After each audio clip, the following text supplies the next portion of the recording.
T minus 30 seconds.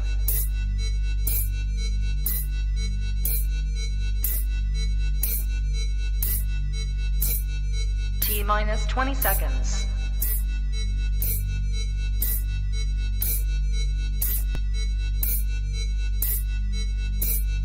10, 9, 8, 7, 6, 5, 4, 3, 2, 1, 0.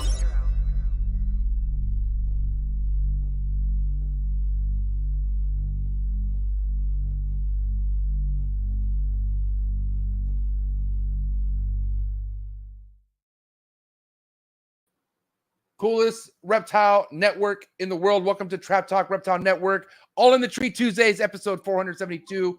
Steven Saltzman of Cosmic Chondros sitting down with us tonight. But what is going on? I'm your boy MJ. Listen, welcome back to Trap Talk. But if this is your first time here tonight, if you're into keeping reptiles or learning how to keep them or who's breeding them, who's the best doing it, this is the podcast to be subscribed to. But first and foremost, if you love chondros, hit that like button first and foremost. Get the likes up right now.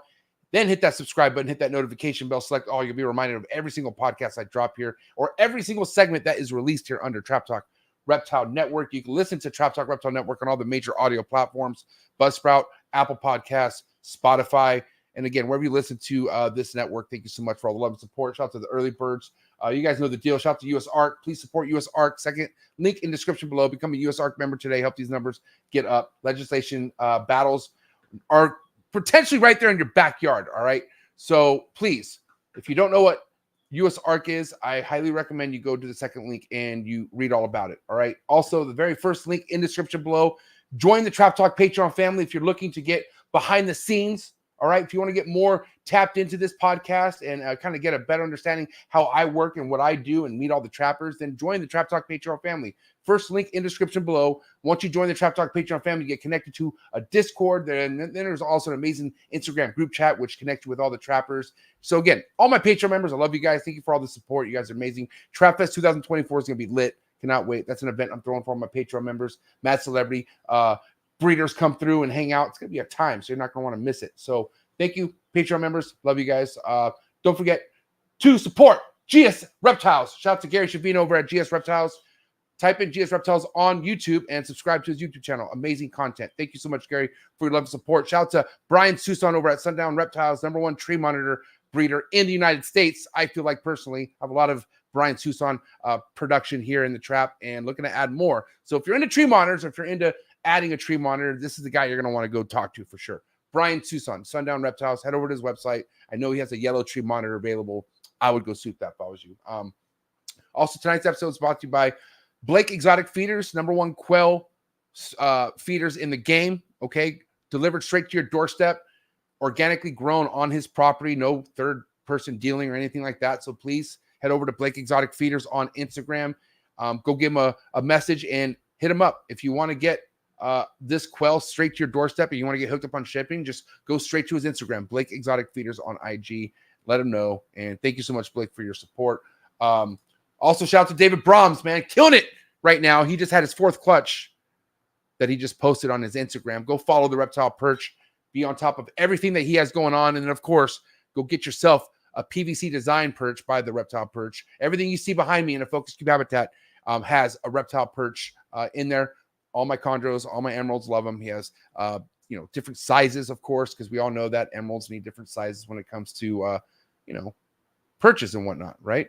So, yeah. All right. First and foremost, I do want to say that the Reptile Talks is right around the corner. And why not have the man himself, the mayor of Chondro Town? There he is, Bill Siegel. Give us a little rundown and what there is to look forward to when it comes to the Reptile Talks in May. What is going on, Bill? Hey, yeah, thanks for bringing it up. The Reptile Talks. It's going to be in your neck of the woods, Anaheim, right? And Anaheim, California. You got it. 3-day event, Friday, Saturday, and Sunday. There's going to be scheduled lecturers on Saturday and Sunday that are going to go through a broad arena of topics, all sorts of reptiles and amphibians. And I was asked to present there to talk about green trees. I think it's going to be a pretty basic, introduction to green trees. But I'm really looking forward to it. some people we know are going to be there. Socrates is going to be there doing the emeralds, and Rami's helping to put this on, and everything's going to go to benefit US ARC. Yeah. So a lot of sponsors lined up, a lot of big money pushed into this already, and I think it's going to be really a successful event. Yeah, I'm really looking forward to it. And I think, what better way to bring people together that gathers money for US ARC, which we're in need for right now, as far as US ARC members go. So cannot wait. Guys, Reptile Talks on Instagram. Go give them a follow. And what were we going to say, Bill? I'm sorry. I didn't mean to. I was just going to say, yeah, you're exactly right. This is an event that is to bring, is advertised to bring the reptile community kind of back together, bring everybody back. Let's get all, everybody back under one house. And so I'm really excited about that. Do you think this guy's excited? He looks excited. You know it.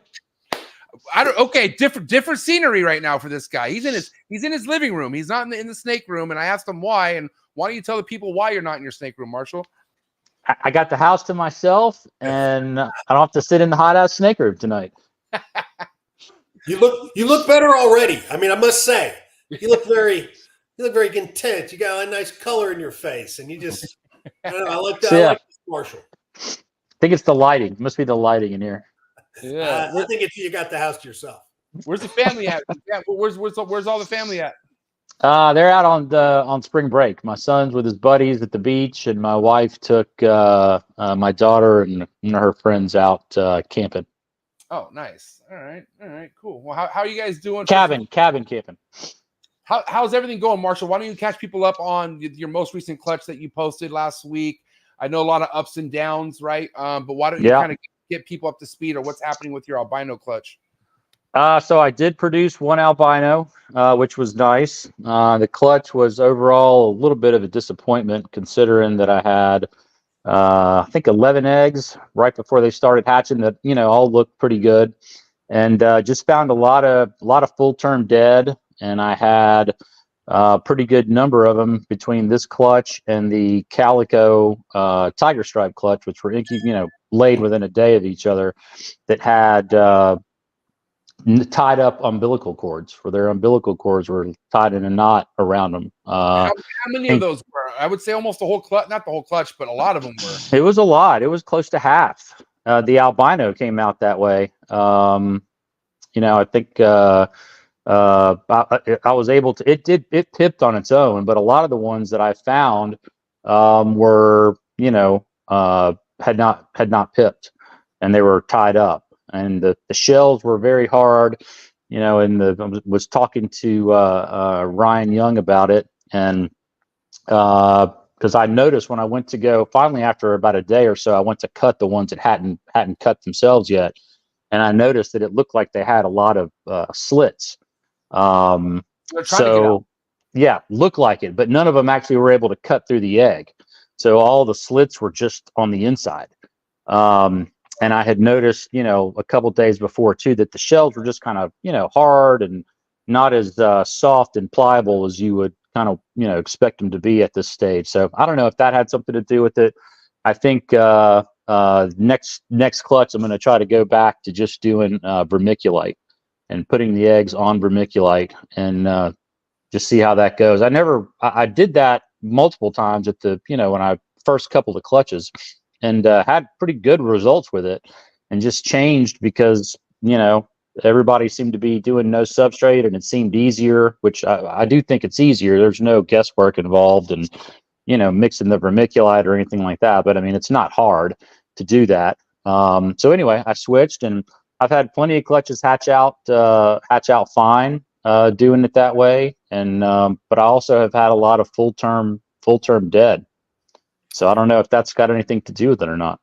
Curious what Bill has to say on that. Well, this is a funny game, right? It seems like whenever something goes wrong, we look for something to change.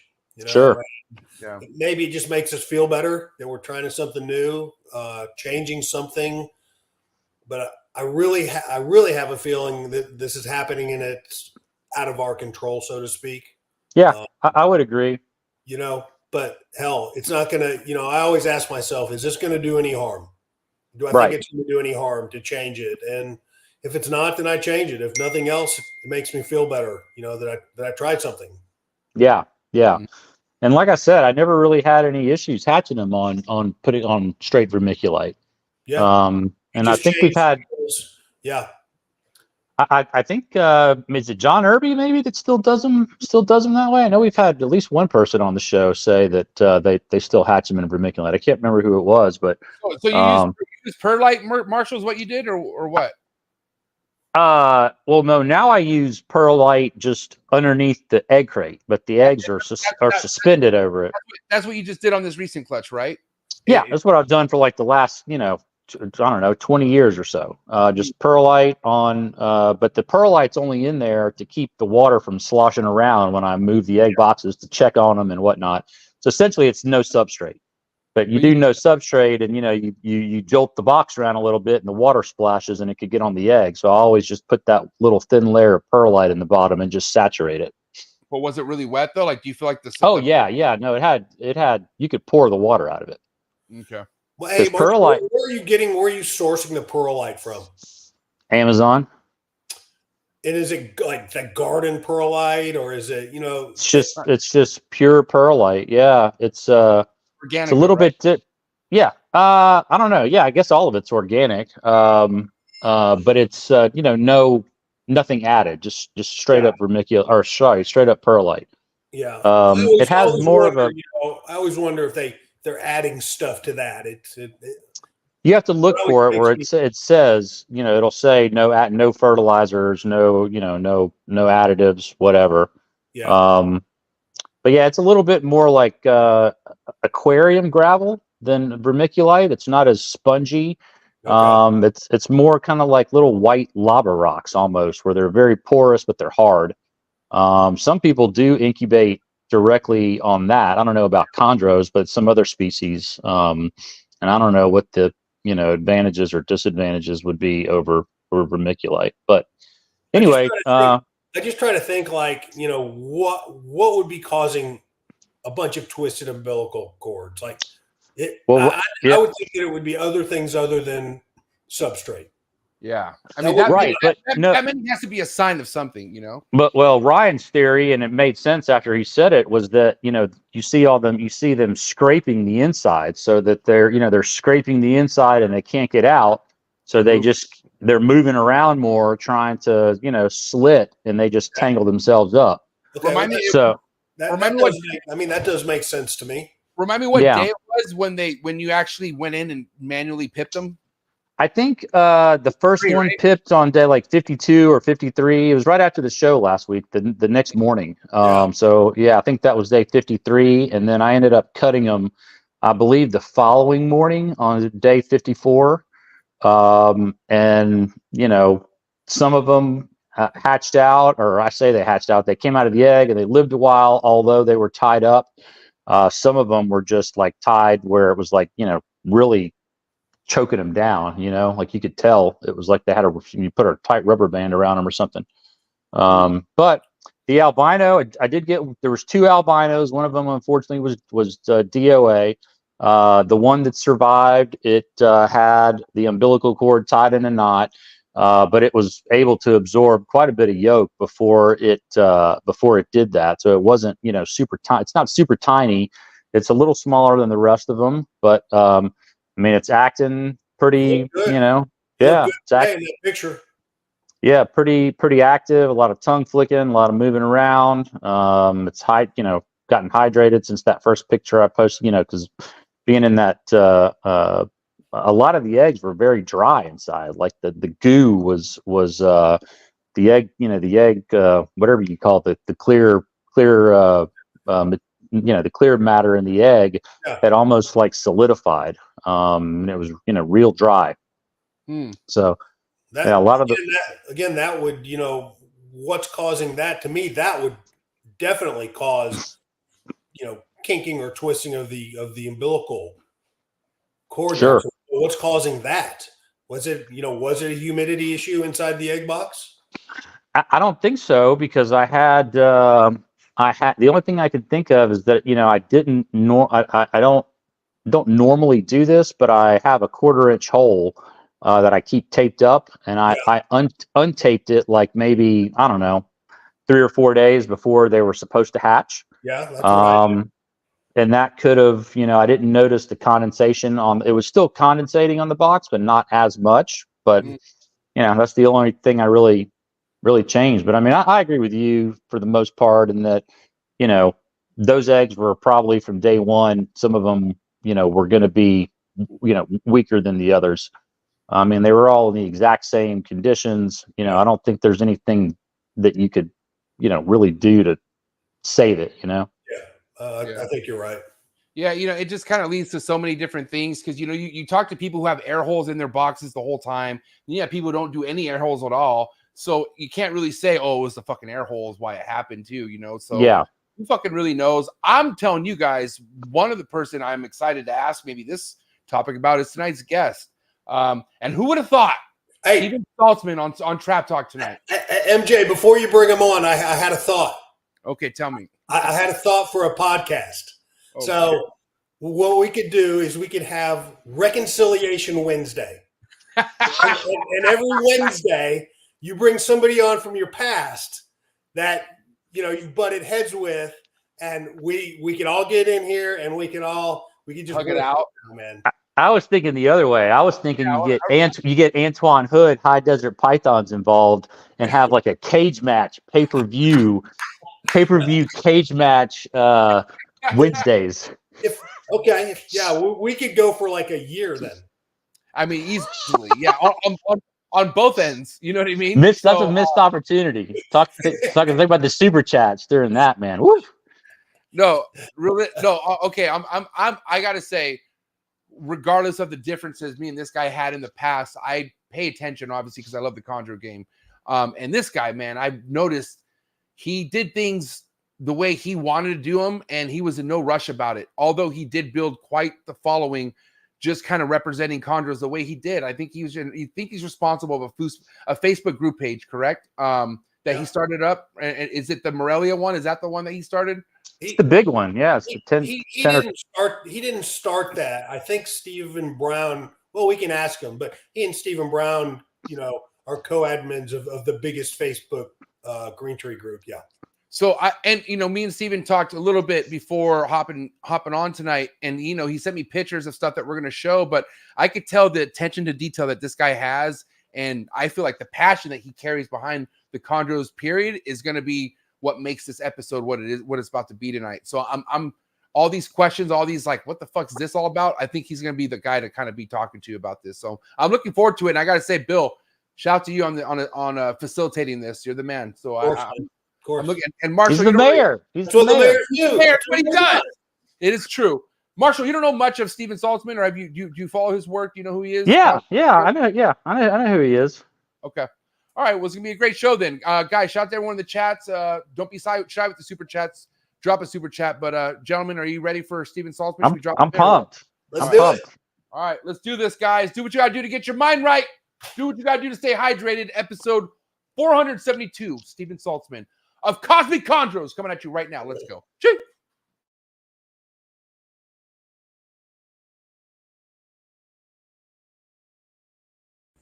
Good. You ready for do more in the future? Trap Talk podcasts? Yes. Man.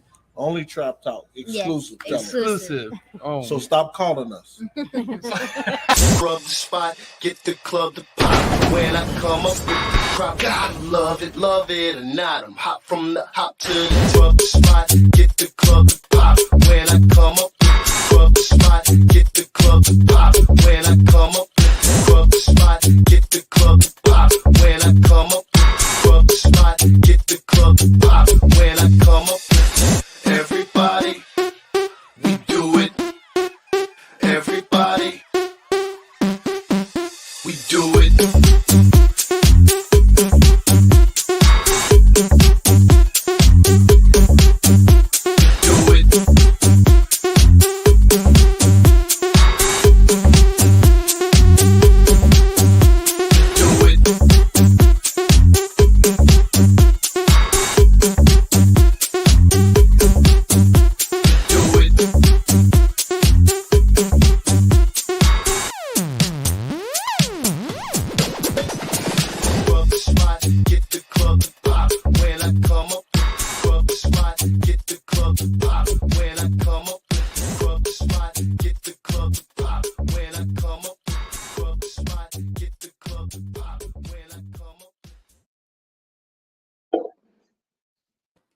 live, episode 472. Steven Saltzman, Cosmic Chondros.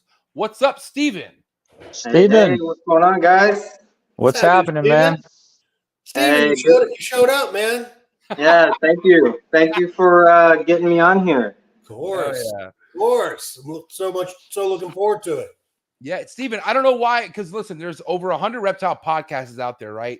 Not like really chondro dedicated, but I'm like, I would think there'd be a podcast with you on it at this point. I don't know if this is your very first podcast ever, but have you been on a podcast yet to talk about chondros? I was on with Bill Stagel and Buddy on their podcast. Go figure. I should have known. And I was also a guest with Tibby, who did the Green Tree Python channel before he handed that Instagram page over to me. Nice. Okay. Oh, Yeah, I didn't know you had that Instagram page too. Okay, yeah, That's nice. Why do you elaborate on some of this, like some of the stuff that you've been kind of in charge of? You know, I was thinking about a Facebook group that I know that you been in charge of running for a while. Now there's this Instagram one. So why don't you kind of give us the back information on that before we get into things?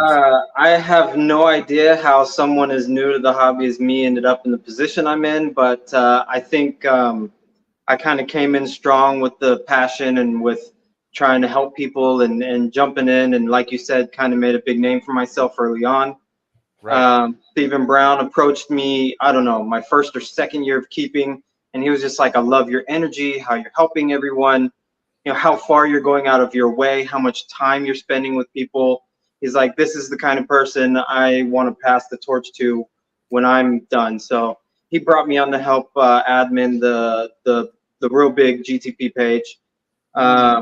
And then I helped Tibby set up a bunch of his interviews when he started trying to do his YouTube channel interviews. And he brought me on as a... Who's Tibby? I'm sorry. I feel like I've never heard the name Tibby before. Nika. Yeah. Europe-based. He's over there closer to Pedro. Oh, wow. Okay. Right on. Yeah. Right on. And so he's no longer kind of in the game, like he's kind of No, he bowed out and handed me over his Instagram page, and got it. not sure why he decided to back out, but yeah, he was one of my earlier interviews, and someone that he also has a Green Tree Python page that I helped him admin for years, and he handed that over to me as well before he left. So I actually admin 2 different Facebook pages as well as the Instagram page. Dude, okay, now I have to ask you, Steven, I know Do you work? Can I ask him something first, Marshall? What the fuck? This fucking guy, dude. We're not at a Fish concert. You don't just do that. Dude, I have to ask you, Sorry. I was really interrupted by fucking Miller Marshall over here. I know being new to anything, no matter how perfect you are person-wise, people are mad that you're in charge of such a big responsibility, right? So was it hard for you to kind of delegate, like, listen, I'm just here to fucking do the goods work with the chondros, versus people kind of like bitching and moaning within the group chats? Because I know that's one of the things that always pushed me away from Facebook groups were the complaints and just people always bitching and shit. So how did you delegate that in the beginning? I had a hard time with that in the beginning, and I think I used to see things a lot more in black and white than I do now. Right. And I think that's why me and a lot of people, including yourself, butted heads along the way. But running the page for as long as I have, and now experiencing every aspect of keeping green tree pythons, from raising them from babies all the way up to breeding age, and then, getting a clutch in the incubator, getting it all the way through, getting babies, establishing them. I mean, it's been an absolutely humbling experience. And there's a whole lot more gray space than I used to imagine. You took your time though, right? From what I understand, you weren't trying to hurry up and breed chondros. Because I remember after knowing about you, I'm like, has he bred anything? And then I remember Patrick Holmes told me how, like, how you're not in a rush to breed and you're just kind of just doing things very slowly. I admired that. I think it was early on when I was reading, what is that? The the Chondro Bible. Or complete Chondro. Complete Chondro. Yeah, so it was when I was reading that, and he was talking about how much better it was for people to do it the right way and start with babies and raise them up, learn, really become part of the community, help people, and earn it. Not just show up with breeders out of a FedEx box and say, "Hey, I did it." No, actually earn it, and that's, for me, that's been a big part of this. Is I haven't just wanted to do it; I've wanted to earn it. Well, I will say, I remember, Stephen, earlier in the Facebook years, I say earlier, maybe a couple of years ago, you were the guy who answered every person's question. Like, you see the same question over and over and over, and you want to just bang your head up against his desk, after the 100th time, the 200th time, but you just kept answering them. Just answer them. Every question. There's always Saltzman, putting in his 2 cents. And so I think that was one of the reasons why Stephen, respected what you did and got you on there. Yeah, I mean, I love these animals. What can I say? I mean, I've kept a lot of animals in my life, but these were the ones that changed my life. You know what I mean? It opened up the doors to everything. All my friends, my life, my wife now. I mean, this is how we met. We have a wonderful 3-year-old now and a beautiful home and a wonderful life, and it's all started with Chondros. I didn't know that about you and Jennifer. You met through Chondros? Well, we met through reptile groups that we adminned another group together for a while. That's how we met. It was a more casual reptile page, but yeah, I've been around adminning pages and meeting people and getting into the reptile world, and that's what kind of started everything where I'm at now. What's behind me, my entire life, and I'm actually going to Cancun next month for my official wedding. So Wow. I say wife, but official wedding coming up here soon. Nice. Okay, congratulations. Congrats. Thank you. It's awesome. Yeah. Stephen, let's face it, if it wasn't for the reptile community, you probably wouldn't have many friends. Yeah, I mean, this is true. This is true. I mean, I wouldn't have social media if it wasn't for reptiles. Like, I swear to God, I was. Yeah. Me neither. I was at that stage in my life where I was so just over like that fucking generation of what we're living in now, that I felt like I have no need, because I had a job and everything then. But like now I have to have social media, right? So I feel like I'm sucked into it, but I got better at enjoying it and not needing to have it be so dreadful. It doesn't need to be dreadful unless you make it dreadful, right? Right. So it's really how you portray it. But I want to give Marshall a couple shots here. I feel so bad. We're bullying Marshall here. Do I get to ask a question? Yeah. Go ahead. I'm sorry. I feel like Patrick's in the building. Go ahead and ask your question. No, I was just going to ask. So, have you always been into herps and snakes, or did that happen later in life, or how did you get into it? Actually, it happened really early on. My older brother had a California king snake when I was, 3-4 years old, and I was obsessed with the thing. I was always sneaking into his room and pecking on it and trying to hang out with it and watch it eat. And I tried to convince my parents to get me a reptile too.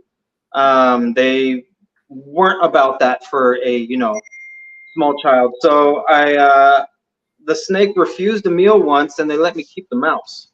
They're like, prove that you can take care of it. So I kept the mouse, kept it alive for a couple years, and then graduated to, I think, a hamster was next, and so on and so forth. When I was 9, they finally let me get a green iguana. Wow.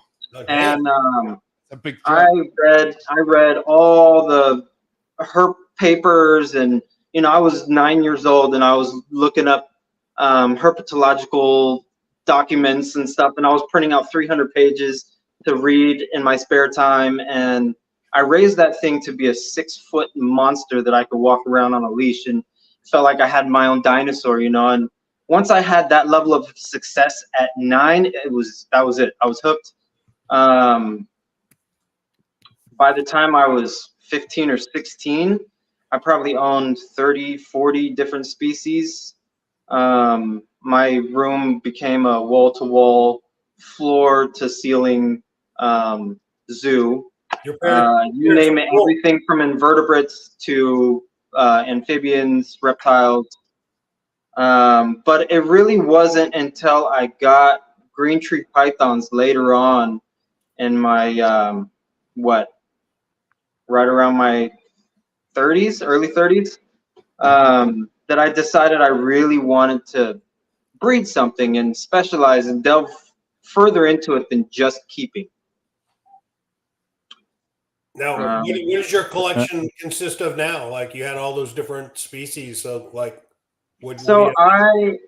I'm pretty singular minded, and I have nothing but chondros. I even got rid of the few other species I had started collecting to focus entirely on the one species. But my wife is a little bit more like I was at 15. She's got a little bit of everything. So yeah, we've got, you name it, we've got ball pythons, we've got colubrids, water snakes, king snakes, corn snakes, we've got retics. Yeah, lots of retics. That's her main thing. Can you put your phone on silent, please? Yeah, I'm trying. I've got a new laptop, and it's Jesus, rookie. Come on, Bill. it's my damn laptop. I'm not even sure I know how to do it. Okay, I guess we have to deal with it. And, I'll figure it out. You're good. You're good. Go ahead. we've got cresties and leopard geckos and a saltwater tank and a greyhound and cats. I mean, we're kind of like a little farm over here, you know. Nothing Where like do you- Bill's where do you got over live? there. Where are you from? Where do you live? Texas. Oh, right? I Texas. am currently in Hockley, Texas. Okay, another Texas Other guy. Texas. I lived most of my life in Southern California, though, and that's where I was when I started my collection. Okay. Bill, it's called Do Not Disturb, Bill, is what you do. Just so you know. Well, Alex just messaged me and he said, just turn your phone off, idiot. Alex, how about you don't message him, asshole? What the hell? He could have said on the chat, turn your Alex, phone off, but no, he messaged me. I bet he's going to message you again. Hey, I don't turned my tell phone off. Don't tell MJ it's me. Just kidding. Sorry, Steven. Didn't mean to interrupt. But okay, I want to ask you one thing because obviously, you know, it's like it's an awesome thing getting into chondros, right? But it's really easy to get ahead of yourself. At what point did you say I'm willing to invest and put money into chondros? I mean, because I don't know every snake you have, but based off the pairing that I saw that you've done and whatnot, those are high-end animals, bro. Those are that's nothing to play around with, right? So, and I know it had to take some waiting and maybe some deep research for you to have the balls to drop money on something like that. So let's kind of get into that. So, I mean, I was already getting obsessed with them, reading everything I could get my hands on, listening to every one of the 60 hours of GTP radio that was available at the time, over and over, not just once. And I don't know, I was just so obsessed with it. I knew I was going to stick around with them for a while. And in my personal life at the time, I wasn't super happy with my work life and where that was headed. So I wanted to, instead of investing my energies into a corporation that didn't give a shit about me, I wanted to invest into myself and something that I loved and wanted to spend my life doing. And that's what led me to the Chondro. So are you able to do this full time? Huh? Are you able to do the herbs full time, or do you have a 9-to-5 also? So I actually just transitioned out of my full-time position with Home Depot, and I'm going to be taking a little break for a while, spend some time with the hobby with my son until he goes to elementary, doing the herb thing. That's great. Congrats. Yeah, that's huge. Yeah. My last day was actually just last Friday, after 8 years. So pretty light in the loafers right now. Getting used to a new daily routine, kind of a new lifestyle, spending more time with the animals and with my kid. And I'm going to see how things go when we get back from Cancun, starting a new life. Dude, that's epic. Me and my wife got married in Playa Mujeres, which is like 45 minutes from Cancun. You fly into Cancun, and it was a real small but awesome wedding. You know, I think we wanted a destination wedding, so we wouldn't have to invite a lot of people, and it worked out. It was great. It was one of the best. I mean, we're reptile people. I don't have friends outside of here, and you guys aren't going with me to Cancun, so you know, yeah, small thing, just a few family members. Yeah. Us and the kids, that's all that matters.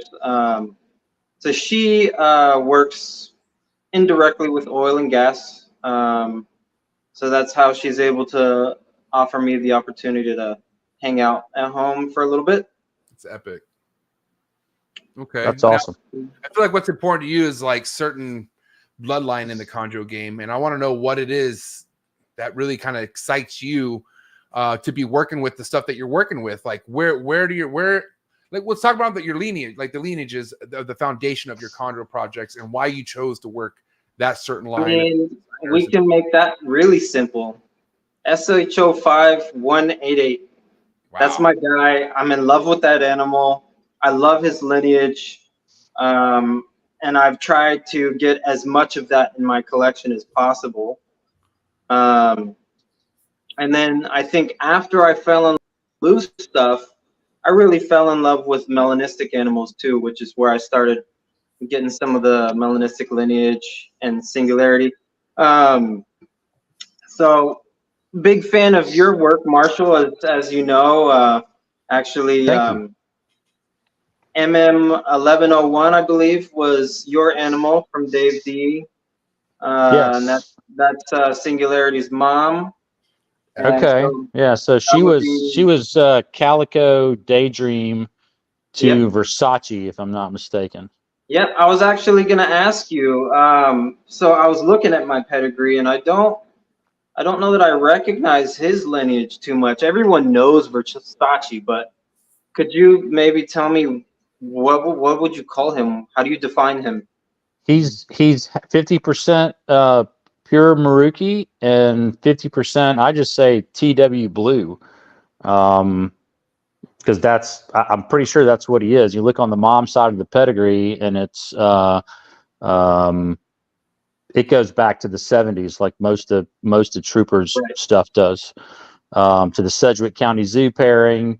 And I might be getting these confused, but most of his and Eugene's original lines went back to Sedgwick County Zoo. Fossey was an importer. He's on a couple of them. Von Mirop is in. That's mainly Eugene's stuff, I think. But yeah, that's the other half. It's just trooper blood. Right on. You said SH. Give me that number again, and I don't think it was this snake you're talking about. What was that snake you're talking about? SH5188. Is it on your page by chance or no? I'm sure it is. But you do post a lot, so it's going to be probably somewhere deep into there, isn't it? Nah, I doubt it. Here, back up and scroll down a little bit. Let's see. All right. Scroll down, keep going. Keep going. Wow. I feel like it wasn't too long ago. I had to have posted him. Dude, you just have so much amazing stuff on right here in the middle. Yeah, there he is. Yeah, that's him. God, wow, look at that. That is the goal right there. That is the animal that made me fall in love with designer chondros.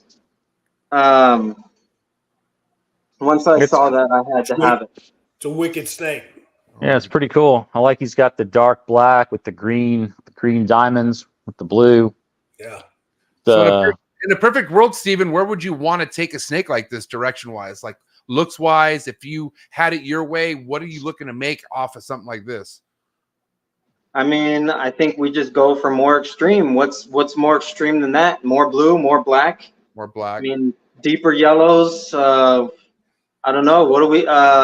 I think we're going to start going backwards at a certain point, and it's going to start turning into like browns and oranges, and we're going to go back to the dirt colors. Damn. Now, your first clutch was 2 years ago or a year ago?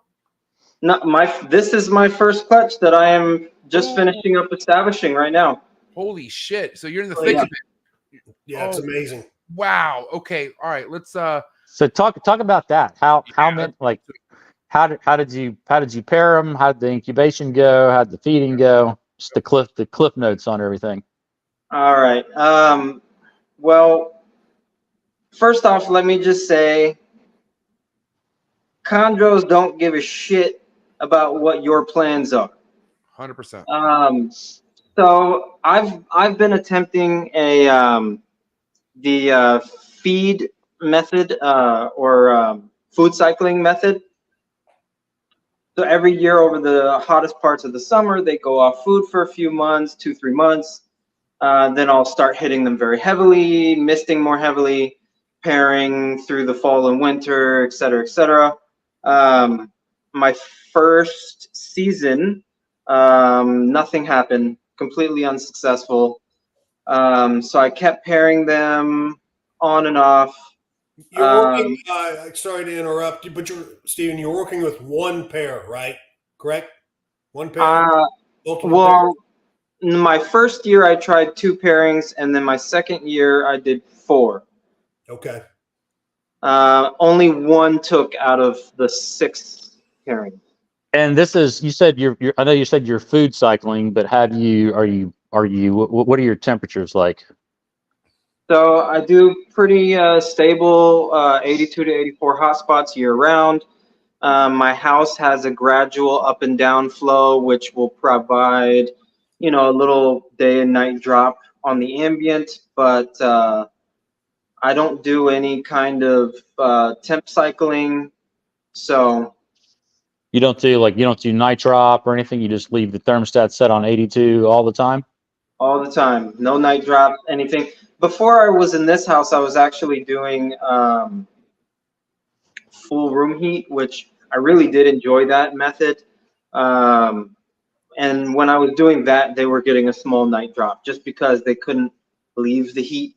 But in this house, it's typically in the low 70s or something.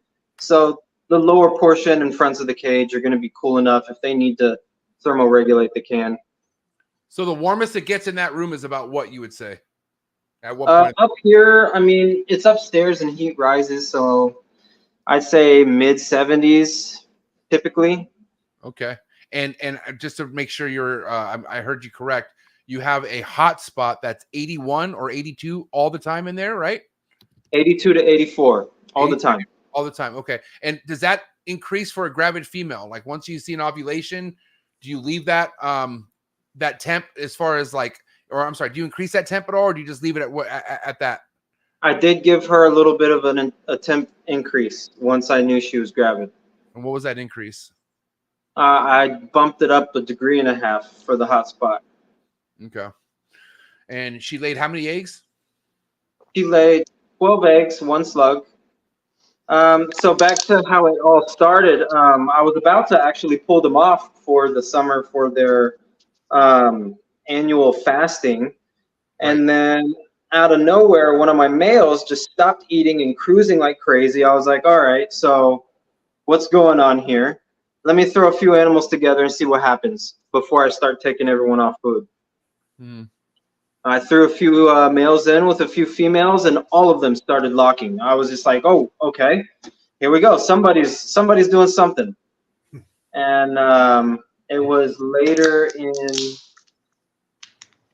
you know, I never even saw follicle development, and I was prepared to take them off food. So they just really didn't care what I had to think. It reminds me what time of the year was it? What you said right before summer, right? Yeah, so usually what I'm trying to recreate is kind of like a period of estivation where it's really dry, it's warm, and there's no food. They still have access to water, but they just kind of slow down. They shut down for a while. They're not really doing the whole normal roaming the tank at night for a while, and then start hitting them real heavy with smaller meals more frequently. every week or so, just trying to get them to build follicles and think, you know, this is monsoon season. I'm misting the cages more. I'm getting it more humid. Feeding more often, so there's food more readily available. And my hope is to kind of recreate the dry season and the wet season. That was at least my hope. But that completely went out the window when they started breeding in June. When they weren't supposed to. Yeah. Right. And So, this is the first time female too, right? This was her first clutch. first clutch for her, yeah. Right. Okay. So she started breeding in June. She had her ovulation in August. How old are these animals? How old is the female? She is 2017, so she is what, 7 now? Wow. And Singularity is 2018, so he's 6. So good mature animals. For sure. They missed their first season, but they got it right the second season. I just had to listen to them, pay attention to what they were telling me, and pair them up when they needed me to, and then just pay attention to the signs. And you know, I had a million people giving me advice, but one of my big mentors, Patrick Holmes, he kind of took the reins and just walked me through everything. I mean, I can't tell you how valuable and unprecedented the amount of time that he spent with me throughout this process was. I can't imagine very many people spending that many hours with someone for no benefit to you. So huge shout out to Patrick out there. Thank you a million times over. I can never repay you. So Patrick's the type to where, like, you know, you benefit off someone who loves the animals as much as Patrick does, but he actually loves helping people. Like, he wants people to be successful with whatever it is he can help with, and he will spend a lot of time on the phone with you. So yeah, the world needs a lot more people like Patrick in the reptile game. I can tell you that.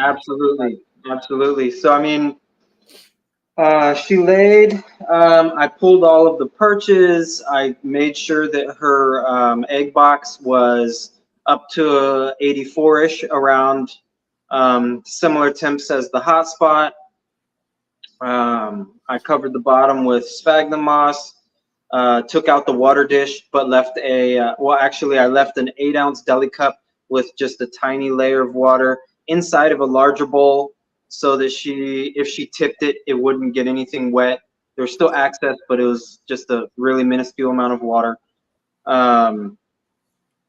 Once she laid the eggs, I got them suspended over saturated perlite, very similar to what Marshall has been doing for the last 20 years. I actually have one of my egg boxes right here. Oh yeah, cool. So simple enough.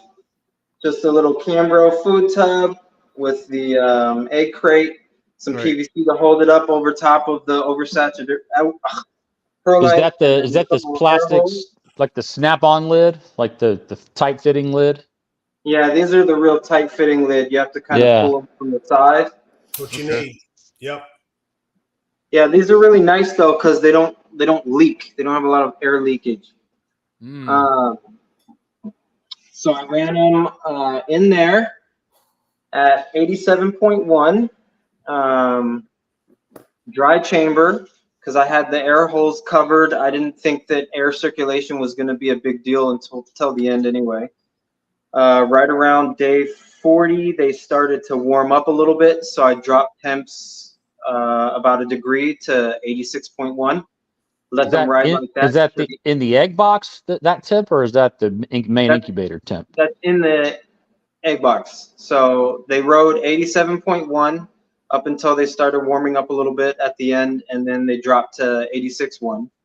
And I let them sit there. They hatched they started pipping on day 84.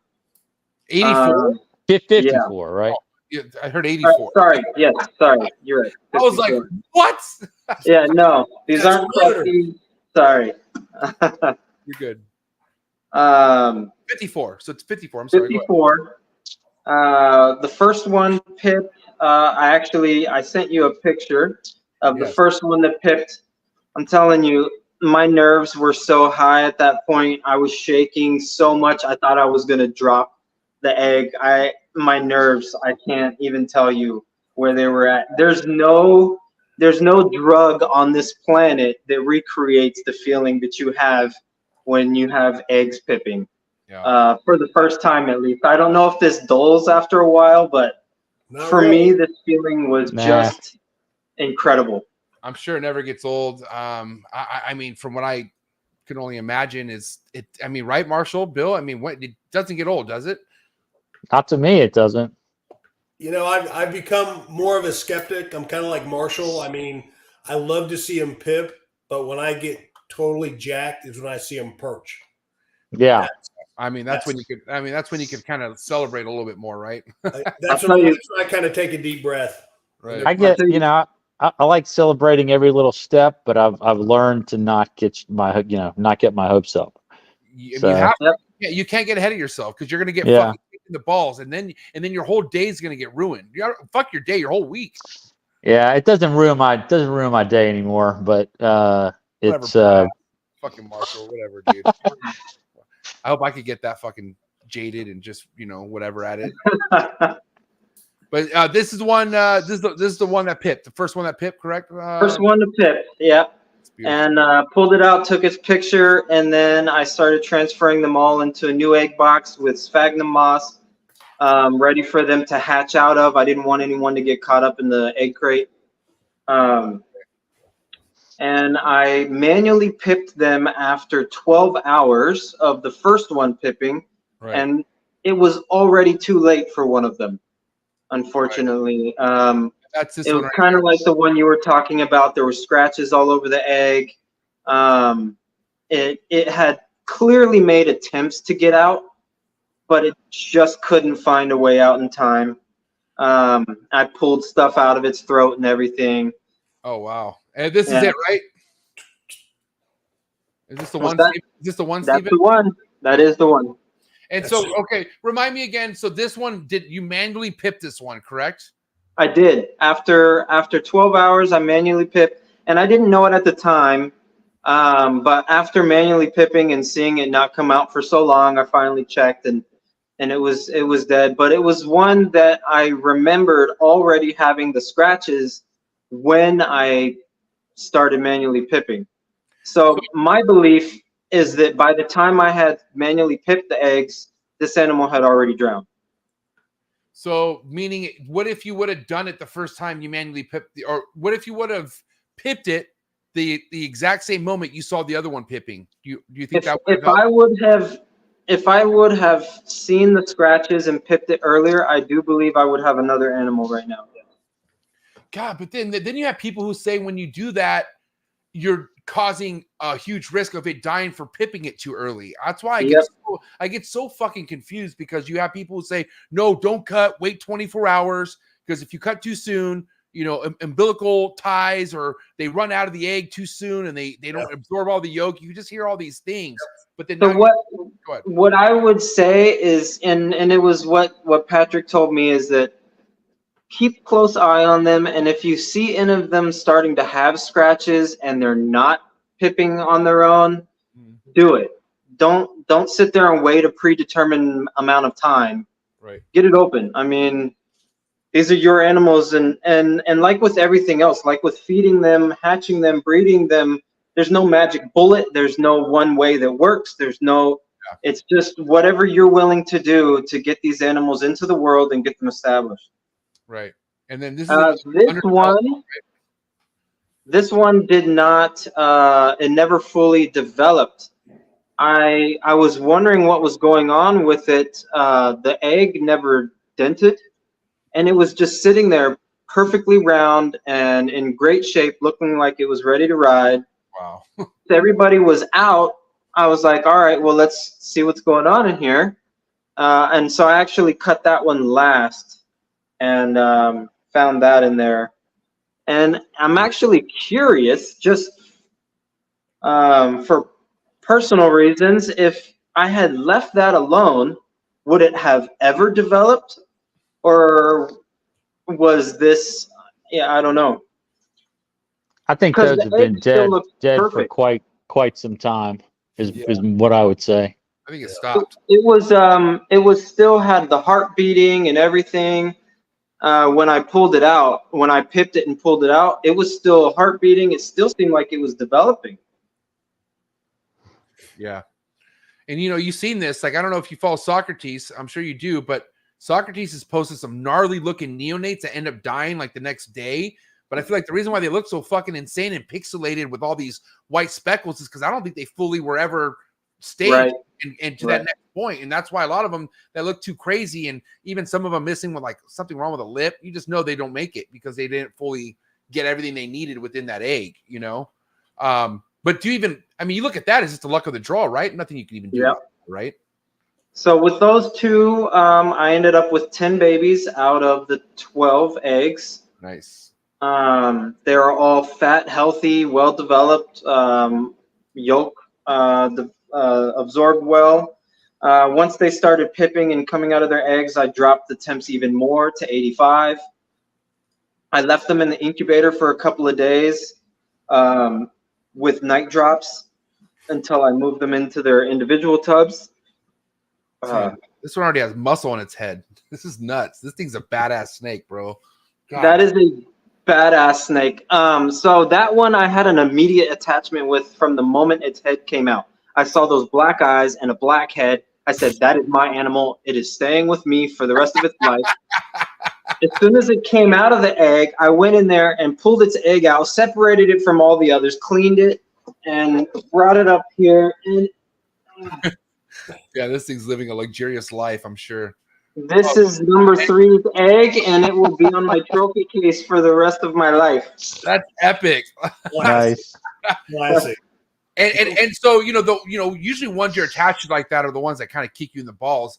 This one is doing great, eating well, no problems, or what's the establishing been like? Well, at first I thought, oh man, this thing's gonna tank, because you know, it had no feeding response whatsoever. I couldn't get that thing to strike to save my life. I mean, to save its life. I thought it was gonna go downhill. Okay. It was, I think, for that one, just under 3 months old is when it just decided, I'm gonna take a pinky. And what, had you been assist feeding it to that up to that point, or what? Yeah. So when I got them all out after they first shed, I attempted feeding. Only one took first try. These guys have not given me these wins easily. This was not like a 7 out of 7 first try. No, this was nothing like that. This was a very, and right there. So after it was right around a month old or so, the animals that didn't take, I started popping the little mouse legs into their mouths. What am I looking at there? Those are mouth thighs. So I play mini butcher over here, and I take an adult mouse and I actually cut its hind leg off, trim off the nails, remove some of the fur, and what you're left with is this little teeny tiny drumstick that's actually the perfect size and shape to just fit into a baby chondro's mouth. Yep. And they really can't do much about it once it's in their mouth. They can't really spit it out. Yeah, it gets stuck. When Patrick Holmes taught me this, I was like, holy shit, this is a game changer right here. It really was a game changer as far as keeping them with food in their stomach and keeping them going so that I could continue working with them without them deteriorating and getting weak and losing weight. And I'll tell you, I'm sorry. Continue. No, I'm sorry. No, continue. I'll finish. I was going to say, if I hadn't have done this, I don't know that I would have had as many animals established and doing well as I do now. Okay, how often? How often did you, and how many? Like one per, or what? I was giving them one of these every 3 or 4 days. Wow. If they wouldn't eat. So the routine I was doing at first is we would have a tease feeding session, a day off, and then they would get a mouse leg. And then a day off, and then a tease feeding session. day off, mouse leg, so on and so forth. I was in that closet every single night for an hour, hour and a half, 2 hours working with these animals. So they have already made me, I don't know, I'm not going to say expert, but they've already taught me a lot. They've given me a lot of opportunity for growth, I'll say. What do you think you'd have done if you'd had like 4 or 5 clutches? I would have slit my wrist the direction that gets the job done. You know what I mean? You didn't get beginner's luck. Like a lot of time people in their first clutch, and I was one of these people, man, just every single one. You know, I had a small clutch, but every single one just ate immediately. I said, man, these Chondro guys are fools. You know, what are they doing? What are they doing out there? But you didn't get that. I didn't get that. I got one animal that did that. One. That is it. All of the rest have been pure effort and time and patience and technique. And I'll tell you, it's not been the same thing that worked for all of them. It's been something different for almost every single one of them. I've gotten a million different techniques from a million different people. And that's something, I mean, if I can't help people with anything else, let me just try and get something across to the newer people, the ones that are doing this for the first time maybe, and you're scared shitless and you're having a lot of anxiety and you're waiting for somebody to tell you something that's going to magically fix everything. Yeah. You're not going to hear it. You're not going to get it. Yeah. There's a lot of helpful techniques and there's a lot of things, but it just comes down to time spent in front of the rack, time spent with the pinkies in your hand and doing different techniques, trying different things, finding out what works for that animal. And I can tell you some of the things that worked for mine. Some of them took the really heavy-handed approach, which is a tip I got from Gary Shavino of GS Reptiles. So going in hard and longer sessions, that got a couple of them going. Like just beating the shit out of them with the pinky? Yeah, just absolutely beating the shit out of them until they were exhausted. And the only thing left that they could do was either bite something or die. So they bit something. And then there was one technique that actually got like 4 of them going. It's kind of a play on what you hear everyone talk about.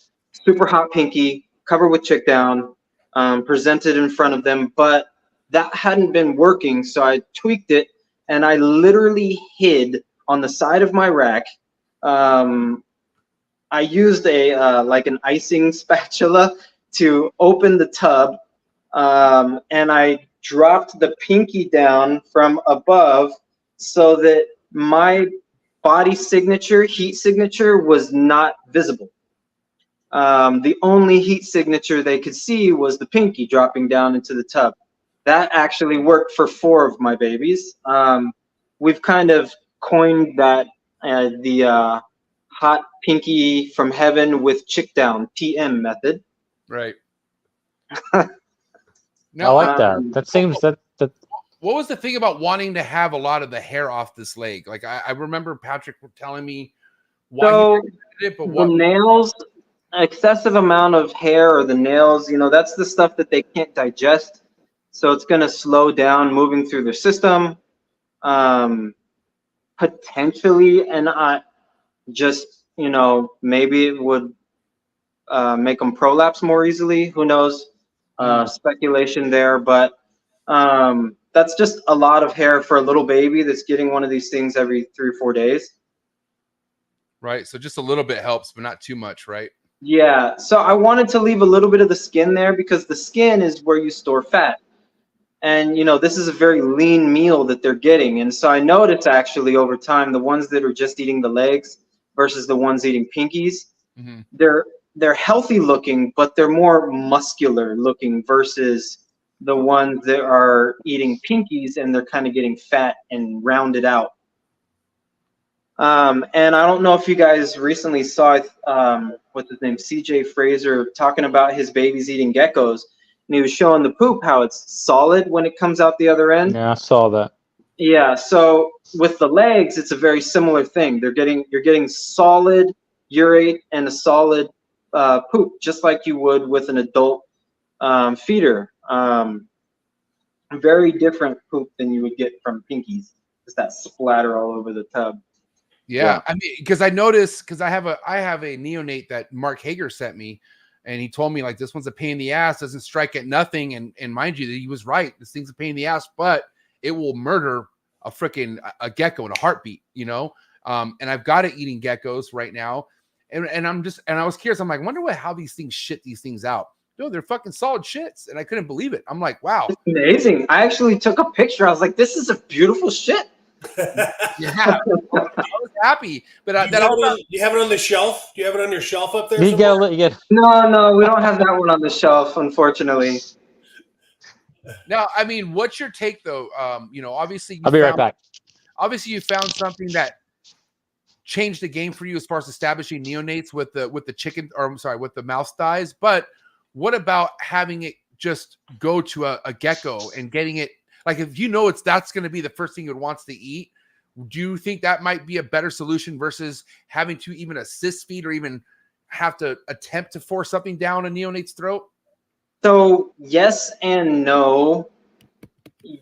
For the animal's sake, would that be better? Yes. For,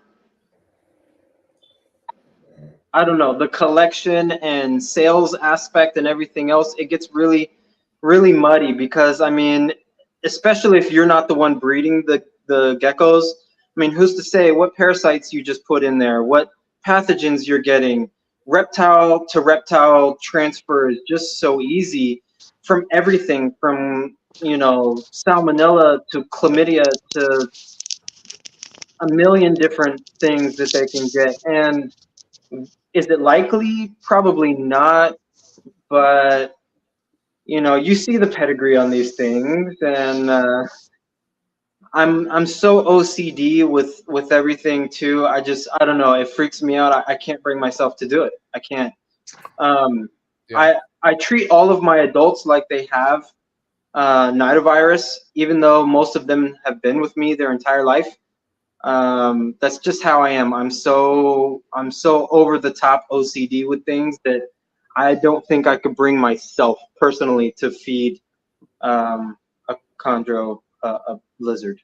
Even if it's on its last leg and there's nothing, no matter what else you're doing, it's just not turning the corner, you wouldn't do it, huh?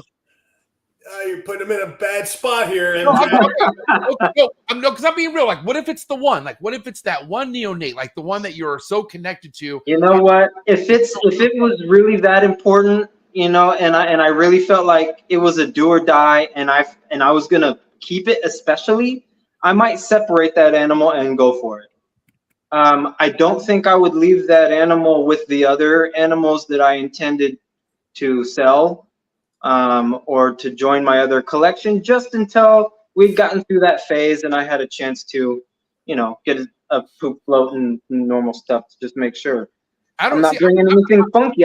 There's too much money in my collection, not just for my animals, but for my wife's as well. Between the two of us, I mean, if something made its way up here, it would just be absolutely devastating.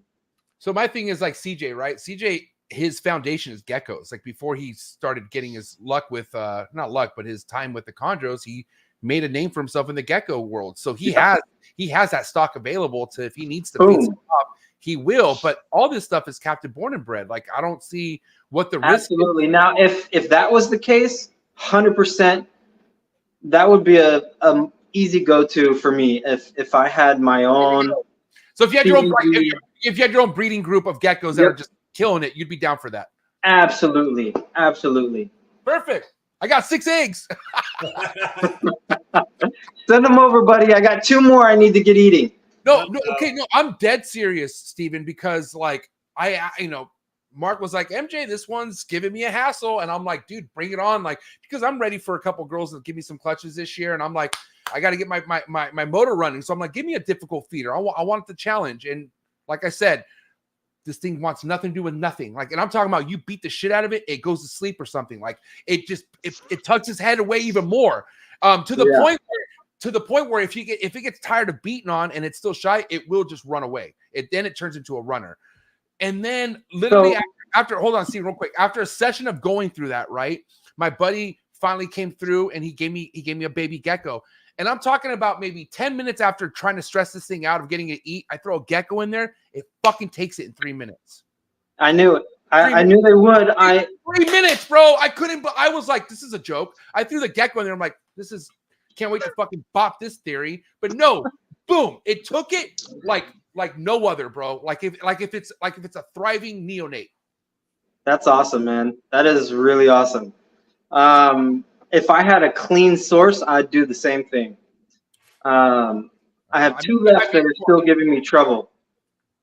So 2 of them? Okay, now what do you mean as far as like not giving you any signs of anything, right? Like they're just not. Well, no. So I mean, all of them actually, all 10 have taken at least a leg quarter off of tongues. So that was one of the methods I tried. When I had babies that would bite, but they wouldn't actually hold a pinky. Once the pinky got in their mouth, they drop it.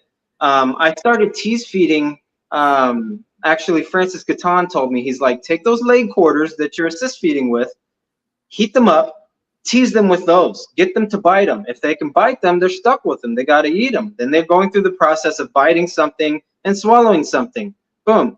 So we went through that process, and all 10 have at least done that, if nothing else. So they are biting. Number 3 was a lot like the one you talked about, though. It did nothing. It didn't bite. I think for 3 months, I didn't see a single strike out of it. It would just shut down, clamp down onto the perch. It did nothing. What ended up getting that one going, I woke up early in the morning, one morning, like 4:30 in the morning before the sun up.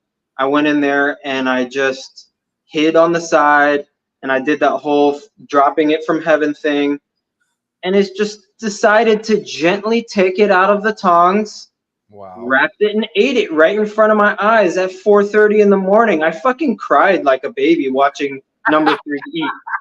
I didn't cry. I didn't cry through any other part of this. That's great. But watching number 3 eat at 3 months old, I fucking bawled like a baby. You didn't even cry at your son's birth, Saltzman. Number 3 eats, and you're. I can just picture you bawling. I didn't have to try for 3 months to get him to eat. He figured that out pretty quick. and you thought personally this guy is not going to make it. Probably that's kind of why it hit you that, like, you know, you can't ever give up. You know what I'm saying? Exactly, and I think that's why it hit me. Go ahead. I'm sorry. I was with that animal. I was like, I picked it from the time it came out of the egg, and I'm gonna sit here and watch it die in front of me, and then for it to just turn on out of nowhere, yeah, it just hit me. All of this has, though, honestly, like everything. When the buzz I got when the ovulation happened, and when I got the eggs, and every single day coming up here and looking into the incubator and checking on them, and when they hatch, and it's all been this like anxiety roller coaster. Oh man. And I mean, coming out of the closet on a bad night when no one ate, no one took, and I just come out with the same number of pinkies I went in with, and I'm just except like, they're mangled, you know. Except they're like, mangled pinky because you've been. I need the strongest fucking liquor in this house. My mind is, you know, to the point where like my wife was even saying, "Are you sure you really want to do this? This is." Are you mentally capable? Because like, this is crushing your soul, kinda. I mean.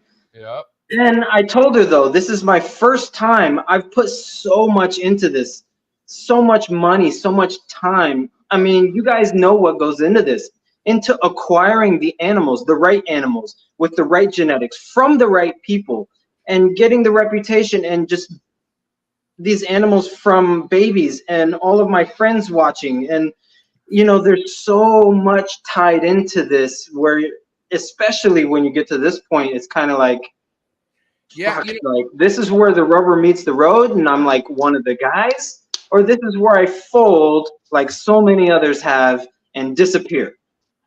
Yes. And I told my wife, I said, you know, I want to be one of those people that works through it, figures it out, gets better for next time so that I'm not stressed out like this. I already have a routine. I have a program. I go in there. I know what I'm doing, you know, so I pushed through it. I learned a lot, and I got through the most stressful parts of it. And now I think I won't have to repeat that quite as, you know, bad the next time. But you don't know that. That's the thing, Steven. Here's the thing. This is true. This could probably be the best experience you have in a long time. I hope it's not, but this is the thing about chondros. Like, there's no fucking certainty what the next clutch is going to bring, right? So that's, you know what? It's almost better. If you got 10 out of 12 and they're still alive, Pretty damn good. It's not going to get much better than that. I'll just go ahead and tell you. 12 for 12, that would get better. I'm just saying it can. The challenges are just going to keep coming, and they're just going to be different. You haven't realized the agony of what you've gone through, and then at 5 months old, it prolapses. That's okay. Okay, now listen. You want to talk about tears, Steven? Okay. Tears. All right, check this out. Marshall, after my 2 clutches ago, all right, I think 7 of them ate on their first go. First person I wanted to go brag to, and this is my mistake, I should have waited. First person I go brag this to is Marshall, okay? And you know what, Marshall's, I don't know if you heard me say this, Steven, but you want to know what Marshall's response was to after I told him, hey, all 7 of my neos just ate for the first time. What do you think he told me? I say congrats, MJ. Great job. Yeah, I don't think it was congrats. No, he did. He said congrats. Prolapse. He said prolapse is next. Okay. And guess what? All 7 of them, Steven, all 7 of them went out with the prolapse. They all died. Even my number 1 that was like the cream of the crop, it ended up dying on month 5 on a prolapse. Fuck. Fucking Marshall, bro. I'm just kidding. It was not his fault. You know what? That's part of the fun. I mean, it's heartbreaking, but it's part of the fun. If they were as easy as ball pythons, I don't think I would have any interest whatsoever. I couldn't agree more. I couldn't. And this is 100%. This is also what makes me can't wait for a moment like yours, which I know I will have. Here's the thing. I've gotten to the point of establishing, but there's just so much more to accomplish on that road. Like the prolapses. And I know, I mean, I can't say I know, but I know there was changes I made husbandry wise. Like I have a good feeling I was probably a good reason for the prolapses, right? But you don't know that until you go through it. And even though I much wish I would have went 7 for 7 on that year, fuck, dude, prolapses is what is to come if you're not ready for it. You know what I'm saying? So I hope you don't deal with any prolapses. And just so far, so good. All 10 of them are doing well. 8 of them are on pinkies now and well on their way to it being established. A couple of them already in new homes up in New York. Few more to follow next month. How many meals before you shipped out? How many meals did those animals get on their own? Like just okay. The ones that went to New York, one of them had 23. The other was at 19. Yeah. That's a good number. That's about, that's about what I do. I won't send anything out till it's had at least 20 meals. Yeah. The ones that went out were actually they were from the very first 3 to eat. So they had been already eating 2.5 months solid. Great animals. One of them was actually the only one that ate from day 1. So, the others are with me. A few more that have been doing really well going out next month. I'll make sure I keep at least 3 holdbacks for myself here, but I think pretty much all the others are spoken for. Wow. Yeah, so I mean, honestly though, my first clutch, I got nearly my return on my investment for my adult clutch, plus a few really nice animals to keep. So damn, you really couldn't ask for it to have turned out better than that. Yeah, I mean, this is why, no one's experience is always the same as the other person. You always have someone who has a great, like Bill's first story, right? Like Bill, I always love your first clutch, hearing the story of your first clutch, because it was a straight easy process. Walk like straight walk through, hold your hand, No need to hold your hand. You just figured it out. But then that next one around, wait, wasn't it the last two after that fucking threw you in the grinder, right? If I remember correctly. Well, all I remember is my second clutch was a lot different experience than my first. And I always just kick myself because that's the clutch the sickness came out of. And I know if I had that clutch in my hands now, I lost it was a big clutch. I probably lost 8 babies out of that clutch that if I knew now if I knew then what I know now, those babies would still be here. Yeah. So I don't want to ask Marshall. I feel bad. I feel like it's just a rocking boat for you, Marshall. Like, I mean, what? Just like your overall success with chondros, like breeding. The albino stuff. That's been a whipping.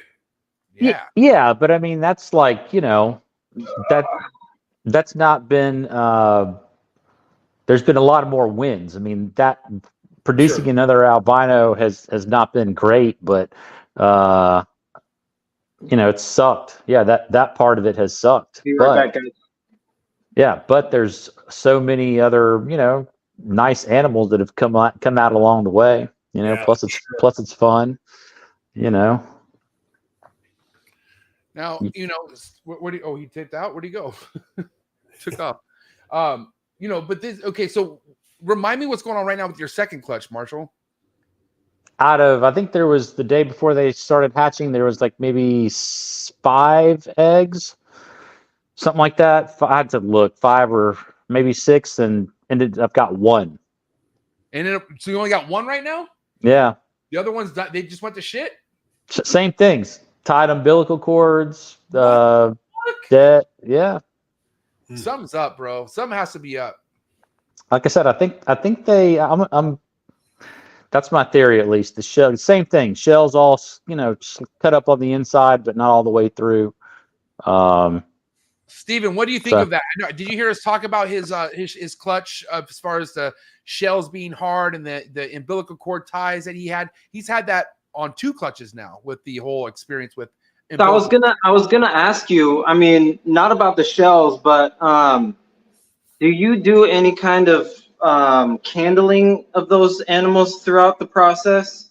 I do once after about maybe, I don't know, maybe 3 weeks or so, because I don't candle them initially. So initially, you'll sometimes have some, like this clutch had one of the clutches. I think there was maybe I want to say 18 total, something like that, and put them all in the egg box. And within the first 2 weeks, like 6 of them died.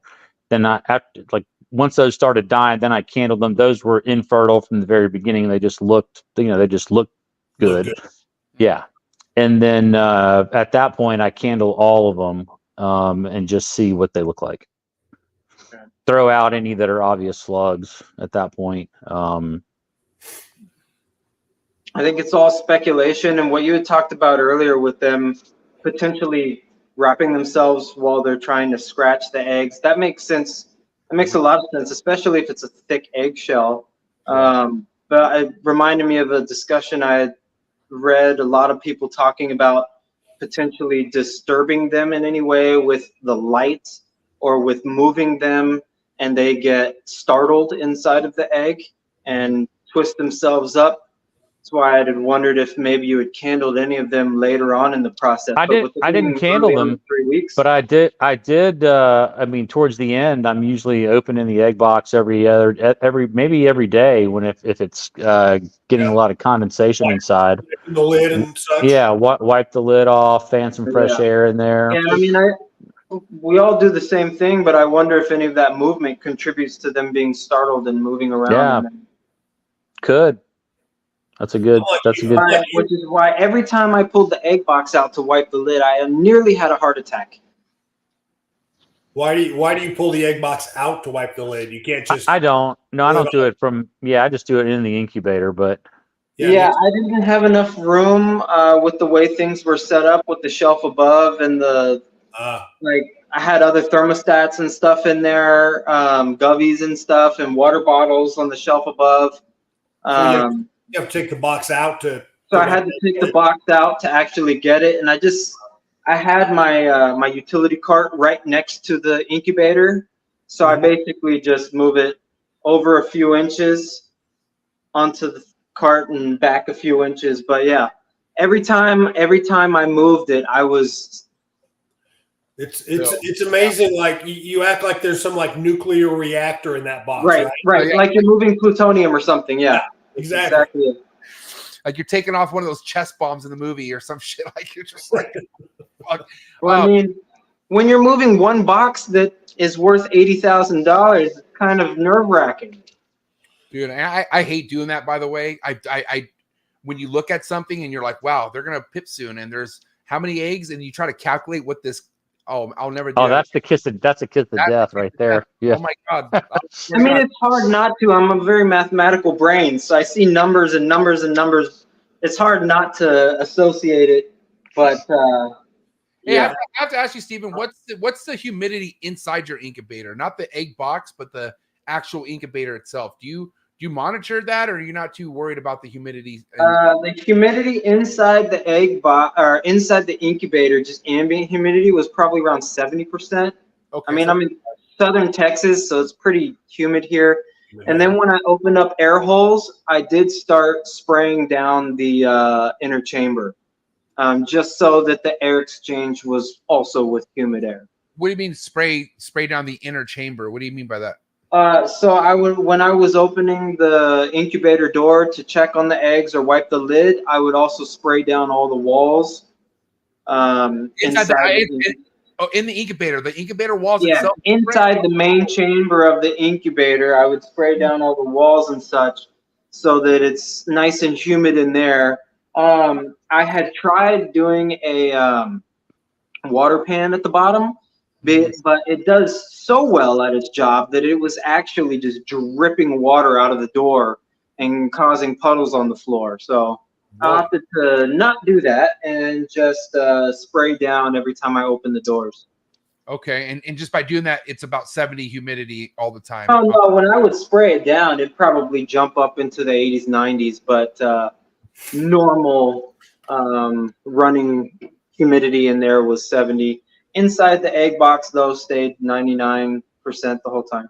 When do you have the holes available in the egg box? I know you said you taped them up, right? But then Yeah, I taped them up. I opened those up at the end when they started heating up. It was around day 40, 41. But before then, no holes, right? It's all sealed up. Correct. Yeah. Okay. And Bill, I can't remember. What do you use for an egg box? It's not a sim container, right? No, it's very similar to Steven's. Just a well sealed box with the egg crate on the bottom. And yours, Marshall, is a sim box or no? No, it's similar. Just a plastic. I've been using them for, I don't know. They're probably like 20 years old. I got them from the container store. Some kind of plastic I thought you were box. talking about hide boxes.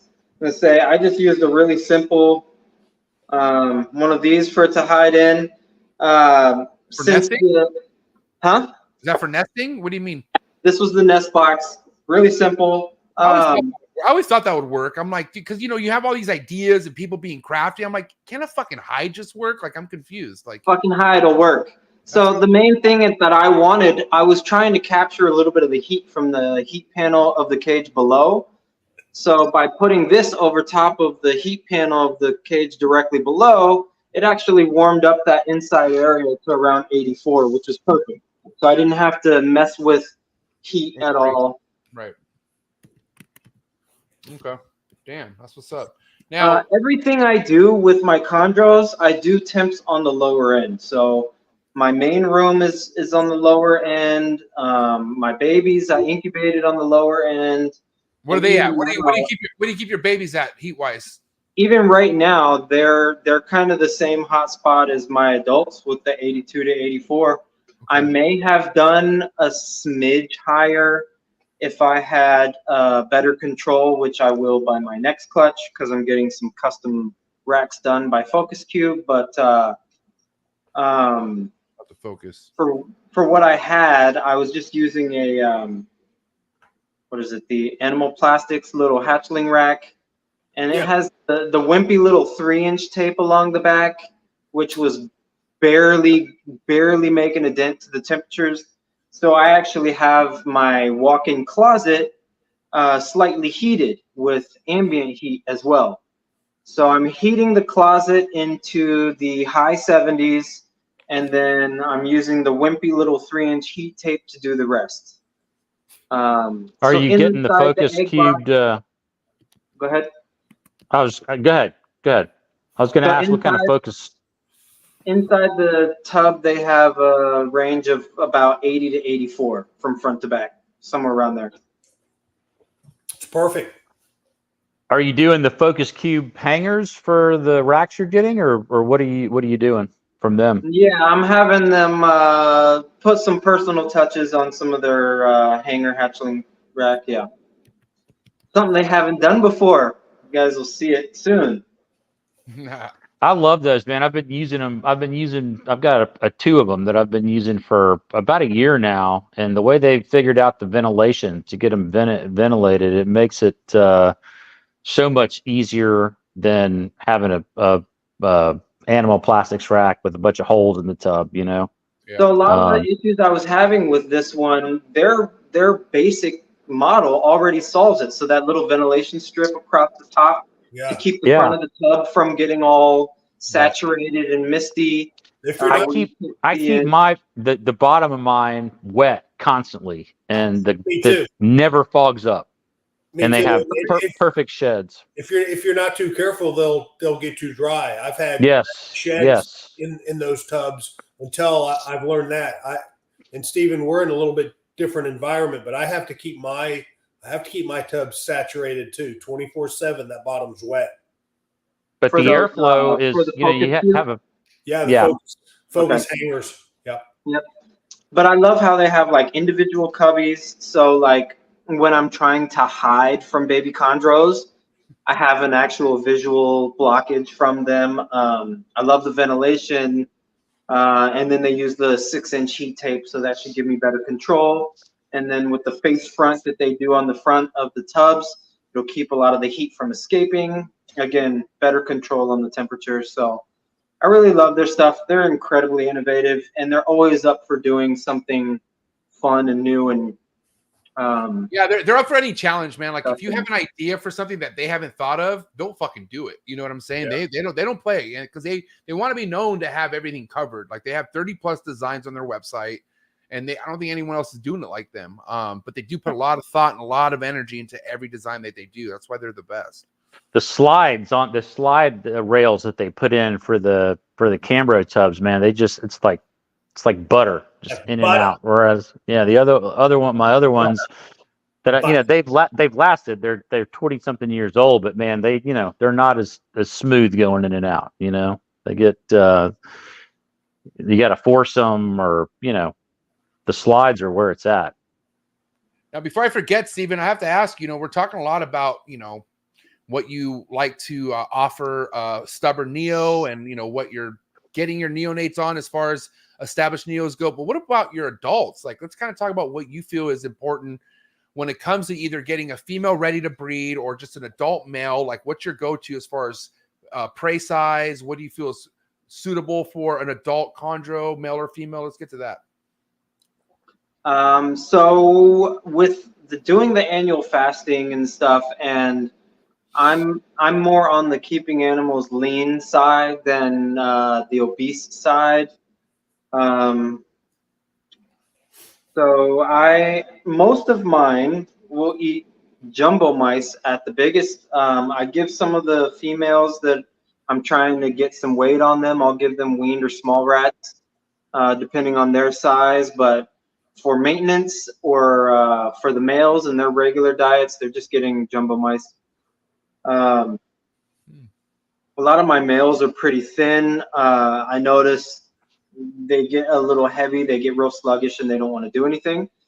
So I keep my males on more of a maintenance diet, keep them slim and keep them active. How often are you doing the jumbo mice? Huh? How often are you doing the jumbo mice? I don't have a very specific schedule, but adults get fed between 10 and 21 days on average. When I look at my feeding charts, it's kind of all over the place. I pay attention to the animals and kind of I'll shorten the intervals if I feel like they're needing more, or increase intervals if I feel like they're getting a little too pudgy. But I kind of let my snakes tell me what they need. I'm not big on having fat snakes, even if that means I'm getting smaller clutches. My hope is that the trade-off is that I have longer lived animals, rather than more eggs. Yeah, longevity, I feel that's important to me too. Now the average size female you have is about what? Like, first and foremost, how many breeder females do you have like that could breed? So I don't weigh my animals. I'd say the female that I got my clutch from was probably no more than maybe 1,000 or 1,100 grams, somewhere around there, if that. It's a big girl. It's a good size. That's a good size girl. Yeah. If that. So I mean, I know she gained weight from the last time I weighed her when she was at like 850. So I'm making a guesstimate there because I really don't weigh them. I'm just mainly looking for body condition. Are they in good health? Are they, is she well-rounded? Does she have some fat reserve? Yeah. Is she going to die from this, or is she going to be okay and bounce back no problem? And you're looking at the age too, right? Not going to breed a 3-year-old female. Correct. So I did make some tentative pairings with 4-year-old females with no expectations, mostly just to kind of get them, moving, dancing around a little bit. I was hoping just them being introduced to one another would kind of prime them up for the next year. But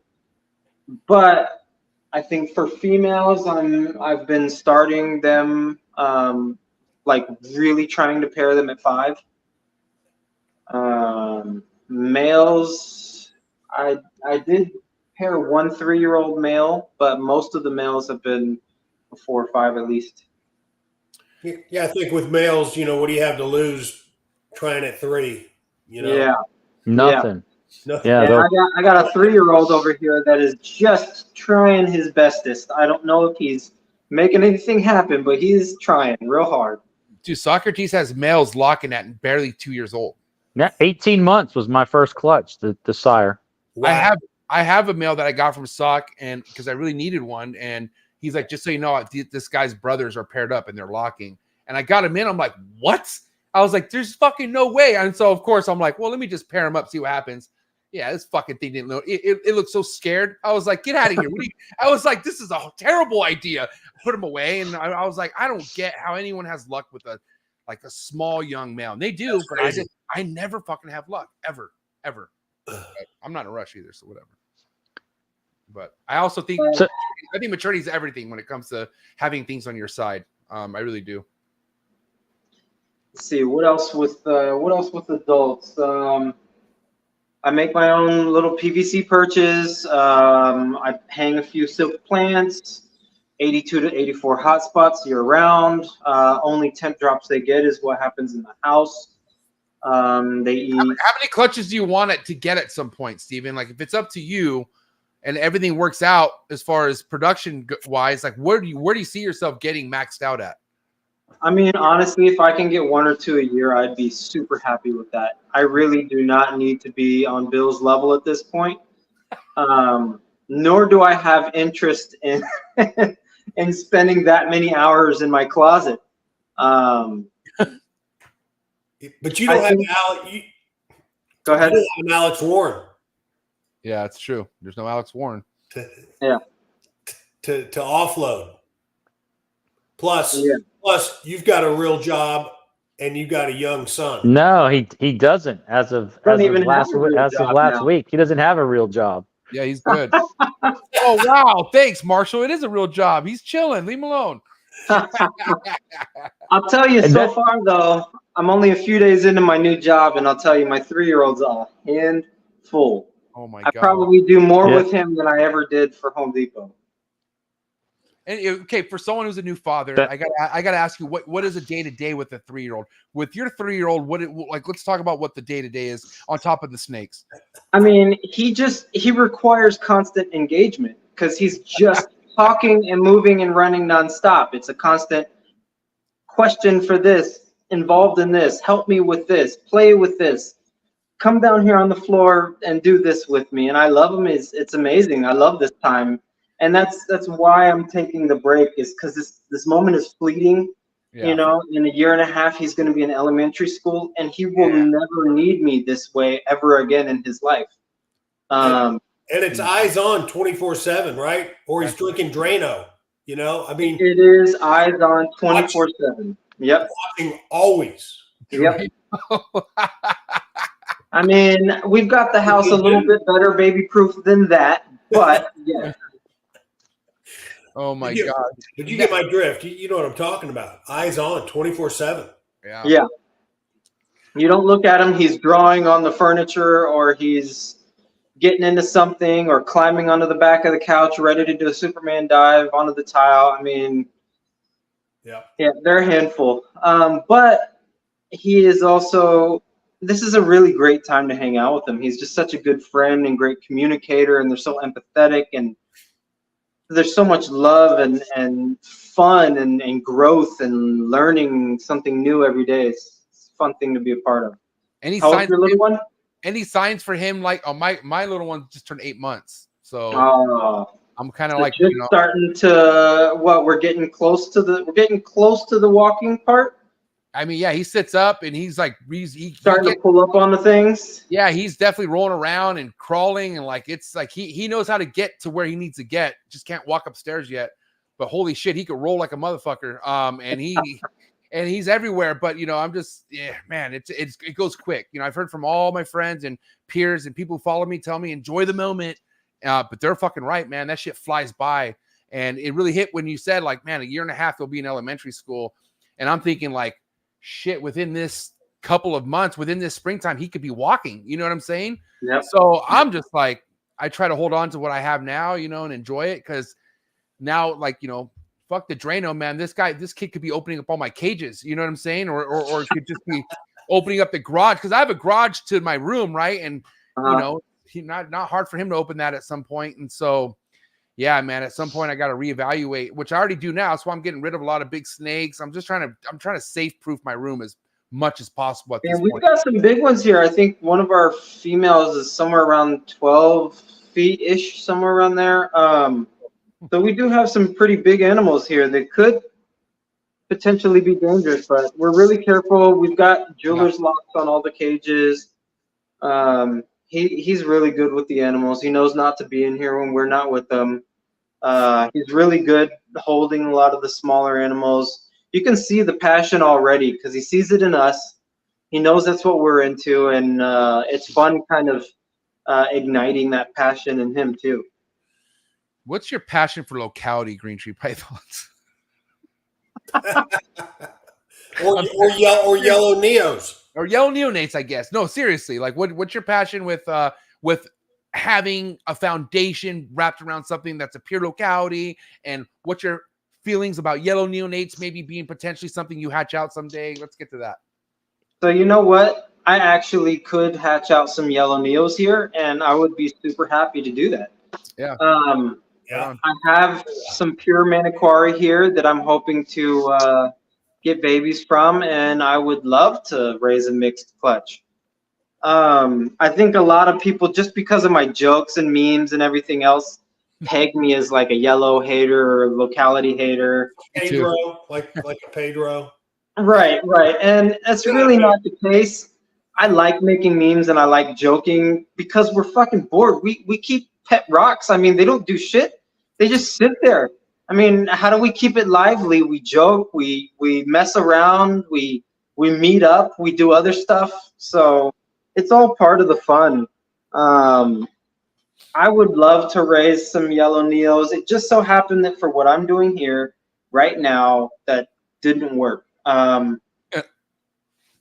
You know, pairing a yellow neonate to a red dominant animal kind of backs you up a few generations of hard work. I mean, most of the animals I have here, I'm buying into a 50+ year project here, and I wouldn't want to waste all of that by pairing yellow neonates to them. It just doesn't make sense for what I'm trying to do. I'm glad you brought that up, because I know I have something that you sent me, Google Maps, that I want to pull up, and that's the pedigree of the clutch. Like, you sent me a huge pedigree line that I want to pull up. Go ahead. Yeah, and I kind of would, maybe since we're on the topic, you could. I mean, it's kind of hard to see, but I can zoom in. I can zoom in on it. But first and foremost, if you get it on your drive, you can zoom in really, really closely, and you can see all the pictures and numbers and everything. But let me see if I could even. Oh wait, it doesn't. Oh yeah, it allows me to move. So that's the lineage I made for my clutch, the pedigree. I tried doing them like from top to bottom, but it just are all on one side. But there's just so much there, I had to separate them. Trying to pull this up in doc so I can have a better view of it here. But anyway, so when did you start making this? I'm just curious. I started making that, I think, while the babies were in the incubator. Oh, wow. Took a long time in my spare time.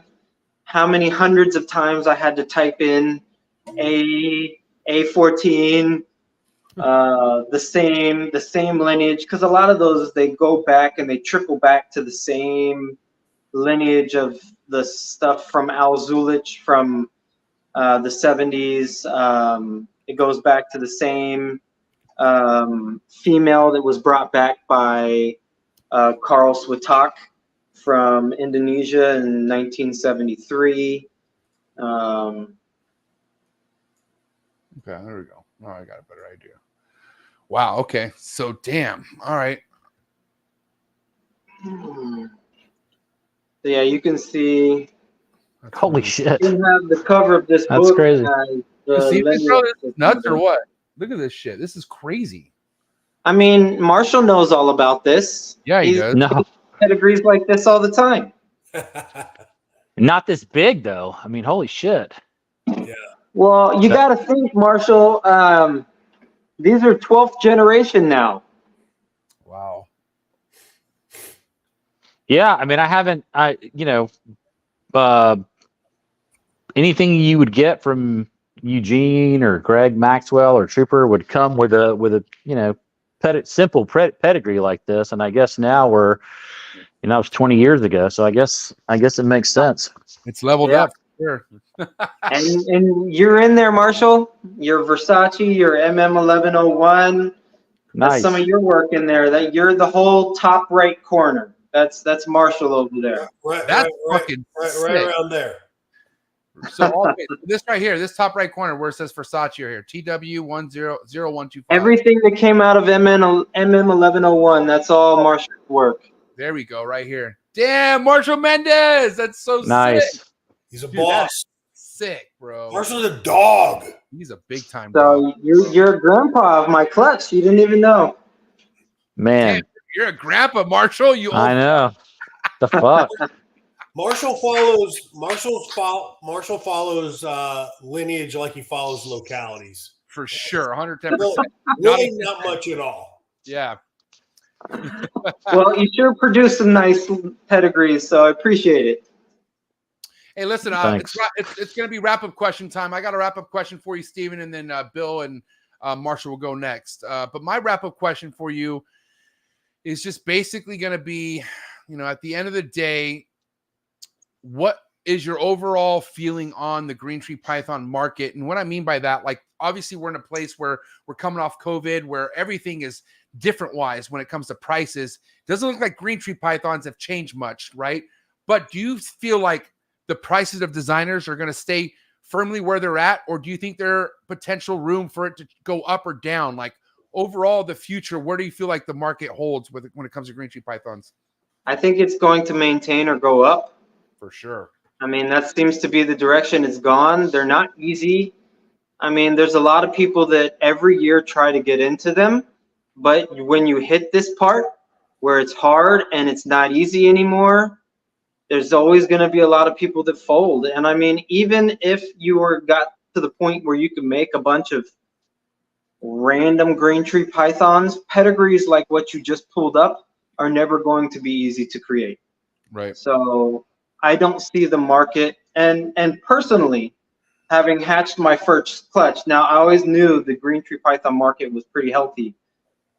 But having hatched my first clutch, I can say if I had probably 10 times more animals than I hatched, I could have probably still sold every single one of them. I've just been turning people away on a near daily basis. So as far as the market, as far as what I see, and maybe it's just because of the animals I'm working with, it seems really healthy right now. Yeah, I hear you. Like, I love turning people away only because I have nothing to sell, but it's still fun to turn them away. I don't give a shit, because once I do, guess what? It's not for sale. I just want that so bad to be like, yeah, you know, this is a beautiful snake, is it? Oh, you want to give me money? Well, I don't want your money. Okay, that's it. I would love to do that someday. I really would. Anyways, Bill Marshall, who wants to go next? I'll go. Go ahead, Mark. So we didn't really talk about. I wanted to know, like, what is it like day to day being the admin of how many people are in the group? Is it 10,000? 30,000. 30,000. 30. So, Shit. like, what is, give me a flavor of what that's like. Because it sounds terrible. It has its day. It has its days. But you know what? It's like anything else. When you get used to it, it kind of becomes second nature, where it's not a big deal anymore. And it used to take a bigger time commitment than it does now. Like Bill said, though, I mean, you heard him earlier. I was in there answering every single question, every post, everything. I was in every single one of them. But now you just block them instead of answering the questions. Yeah, that's fun. No, Bill, come on now. But with the kid, with the household, with 70 plus permanent animals here, I have too much on my plate to go dig through every post. So I've taken a little bit more of a backseat approach lately. But yeah, I mean, you get to where you're just used to it. It's just part of your daily routine. And you're still approving. I mean, how many people do you approve, or do you screen, or do you have to kick out every day? It must be every day. I mean, because our group is a fraction of the size of your group, and yeah, it's crazy. And you guys have a lot of admins. I'm over here doing most of it myself. Yeah, I to be honest, I don't do very much in our group. That's a big surprise, Bill. I'm really shocked by that. That's a fact. I love to watch the carnage, though. People will bitch. Oh, all these spammers. What do you admin? You guys aren't keeping up with all these, spam. Like, I'm like, dude, I don't give a fuck. You do it. We just posted an hour ago. All right, Bill, make me an admin, and I'll do it, and I'll stop making comments and complaining. Under different accounts. All right, done. But you got to let MJ join. Yeah. Hey, yeah. Okay, hold on. Can I please be invited back to your thing? Because I don't think I'm allowed. I think you kicked me out. I already unblocked you. You're welcome back anytime. By the way, I mean, huge thank you for reaching out to me. I mean, I know we had our little fallout a few years back, but you're super active in the community, and you have a circle around you, and I'm the same.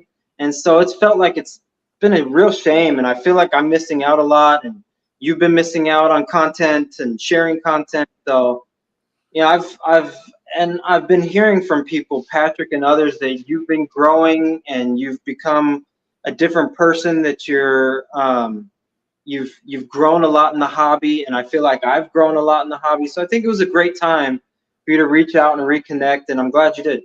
Yeah, let me hurry up and say something before Marshall ruins it. I will say, it did take a lot for me personally to kind of just get over my own shit, because I've been close friends with Bill for like going on, when Forrest passed away is when me and Bill became friends, and I've always been close to Patrick.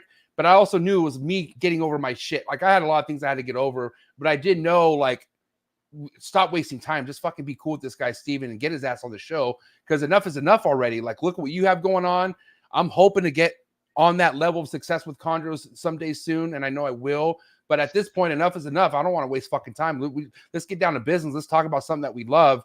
And I will say thanks to Bill, because Bill's my guy, man. Like Bill knows I have a lot of fucking issues with certain people out there, but he knows the ones that are worth making amends. He's willing to help me out with all the time, and he has. Like Bill has been my guy, and then Marshall's Marshall. But other than that, I love these two. These two are amazing. So, Bill, what's your wrap? Well, now finally, maybe in RBC we can all go out to dinner together.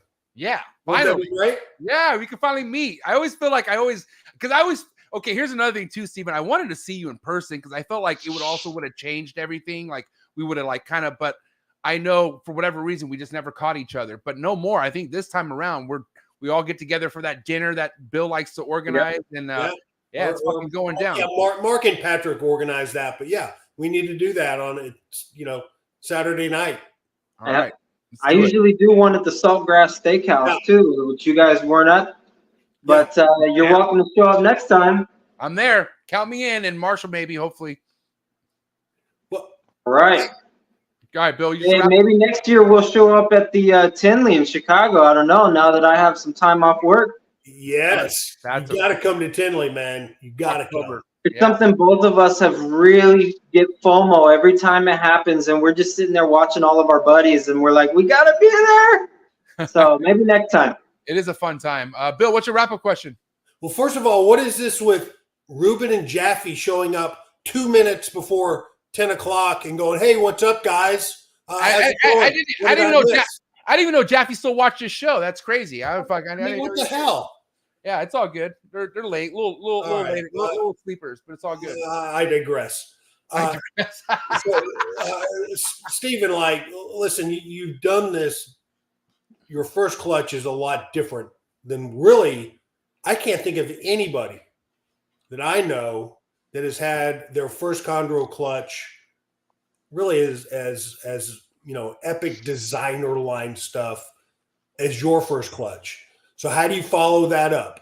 Like what do you want to bring into the future? Good question. I mean that's a really tough act to follow. I'll be honest. That was probably a couple of my nicest animals being paired. But I do have one female that might just top her, and I'm gonna put Singularity with her this fall. So fingers crossed. And what's the history behind her? That's the Void. I don't know if you recognize the Void. She's probably my most colorful melanistic animal. Yeah. She just had the most ridiculous OCC, and I guess you could say she's a little bit more maybe like Sickness, where we weren't necessarily expecting it to be that outstanding. Yeah, dramatic. But it really just something happened there.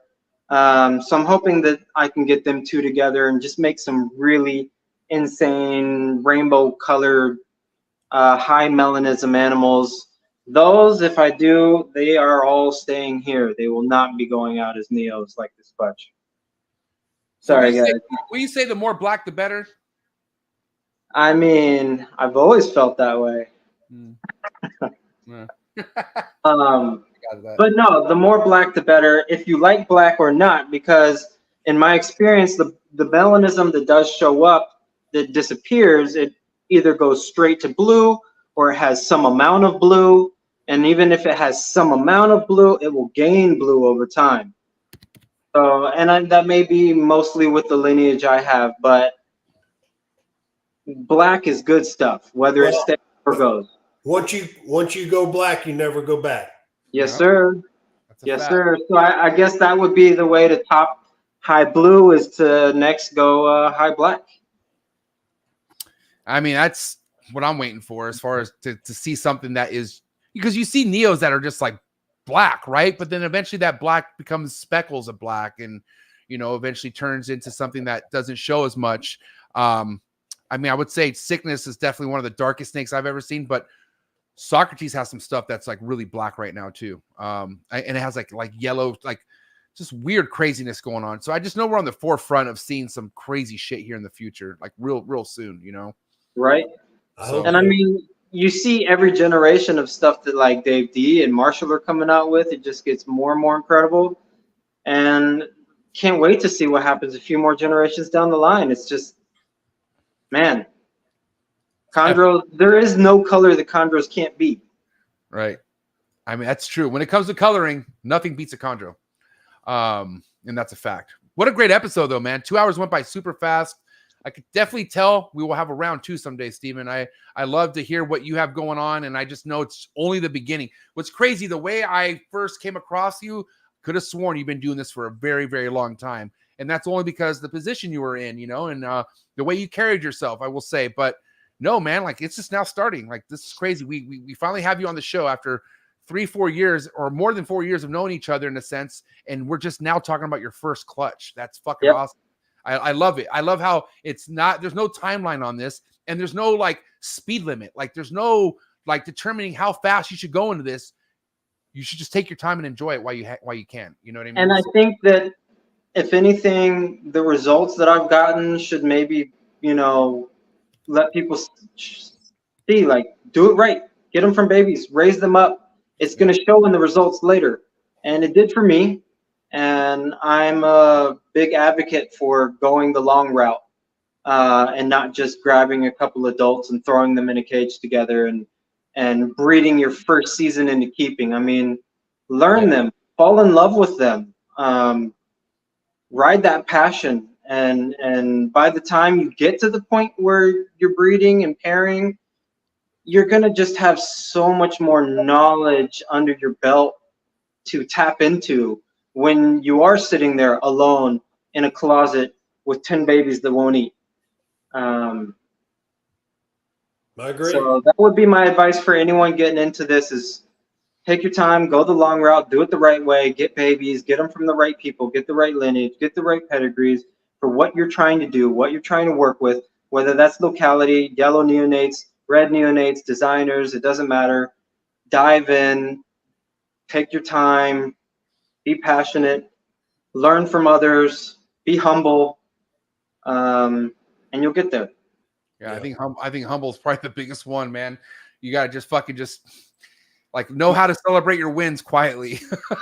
you gotta be humble, or you will be humbled. Yeah, you'll be humbled. Yeah, you will get cup checked, as they say. And you know, I have been humbled by these animals already. So, and I'm sure they're not done humbling me yet. It doesn't stop. Look at Marshall, 30 fucking plus years. He's still getting humbled, dude. It doesn't stop. It just doesn't stop. Anyways, let's go. I hope I can be in that position one day. We will. Day by day. But listen, hot seat questions. Your first time on Trap Talk, we got to hit you with the hot seat questions, okay? And then we'll let you go. Are you cool with that? All right. All right. And then Marshall, please have a really good hot seat question if you don't mind. Like, we'll let you go last, okay? But if you could just have one better than what's your favorite color, I would be very happy with that, okay? If you don't mind. So much pressure. Okay. I'm gonna mute. He hates being asked to work anything. Look, he's like, God damn it, fuck. All right, hot seat questions coming in hot. Steven Saltzman, you ready? Okay. Here we go. Frozen thought or live? Frozen thought. I mean, we already know the question to this, but I'm asking you an egg. Egg cut or no cut? Would you ever cut an egg? Would you never cut an egg? Cut. On what day? Same day as I get the first pip. Perfect. Chondro wise, obviously, pre first shed meal or post first shed meal? What was that? Pre first shed meal or post first shed meal? You know, I think I will try pre next time. Wow. Okay. Post this time. I think I'll try pre next time. Yay imports or boo imports? I have one import as long as they're from a good source and you do the right checking and quarantining, go for it. But if you were to be able to make them legal or not legal, will you leave them be legal or would you illegalize? Ooh, now you're getting into a whole nother level of so ethically probably not the best thing because of the way it's done and the legalities around it. And so many animals are so poorly treated, stuffed into bottles, sitting in their own uric acid for months and their skin falling off. It's awful. It's awful. It's awful. But they're also not going extinct. So I don't think it's necessarily the collection that's the problem or the breeding over in Indonesia. It's how it's done. So, I mean, if we could change some of the way it's done, that would be great. Okay, moving forward. To spray or mist a chondro, or to never spray or mist a chondro? Dealer's choice. I tend to mostly just dump water on the cage floor, but I am not against it. I spray my neos for sure.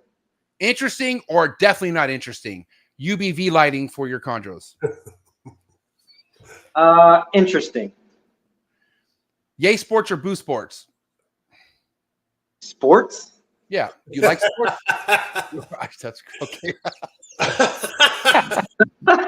You can tell this is the first time he's watched the podcast. Yeah, I thought we were here to talk about snakes. What is this? Just asking questions, bro. I'm trying to get to know you better. That's all. Okay, yay alcohol or boo alcohol? Clearly yay. You've been getting hammered this whole time. Favorite alcohol beverage? I love Corona with lime. Nice. All right. How about steak or fish? Ooh, both. Steven, it's either or, buddy. We need you to you could pick one or the other. If you had to pick steak. Okay. Favorite genre of music? Beach music. Beach music. So like reggae or like what do you mean? Yeah, I guess you could say stuff like that. Stoner music. Let's go with that. I'd be from Jamaica, man. A lot of mercy. All right. Van Halen or Sammy Hagar? Van Halen. All right. Good answer. All right. Little word association. Say the first thing that come to mind. You ready? Okay. First time chondro breeder.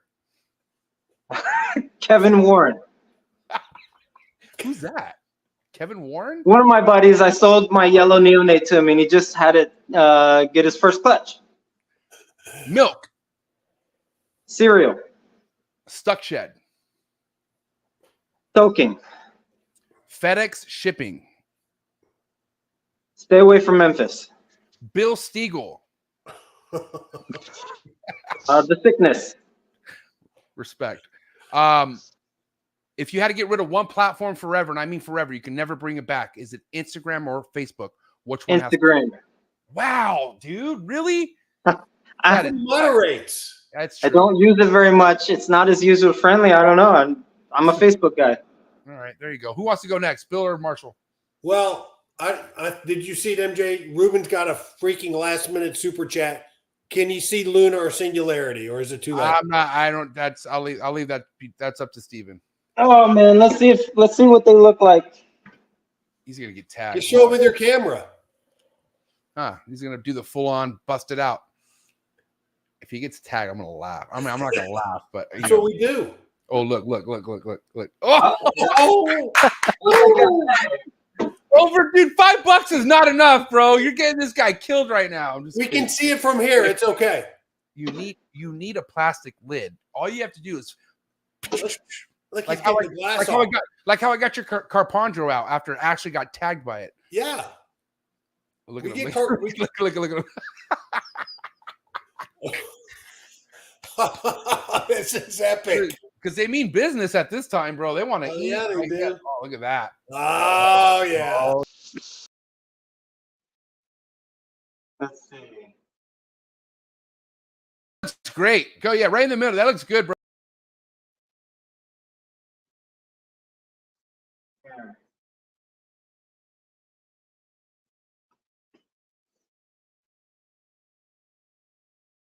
Mama. Looks great, bro. That's beautiful. So nice. That's bitches. That's the mama to the clutch that you obviously just we talked about all night about, right? Yes, sir. Damn. That's mom. She looks good. What's her name again? Luna. Luna, that's right. All right. Beautiful. And I know it's probably not easy to see, but I would consider her a true blue. She's just gotten more and more blue with age and has just continued to get more and more blue.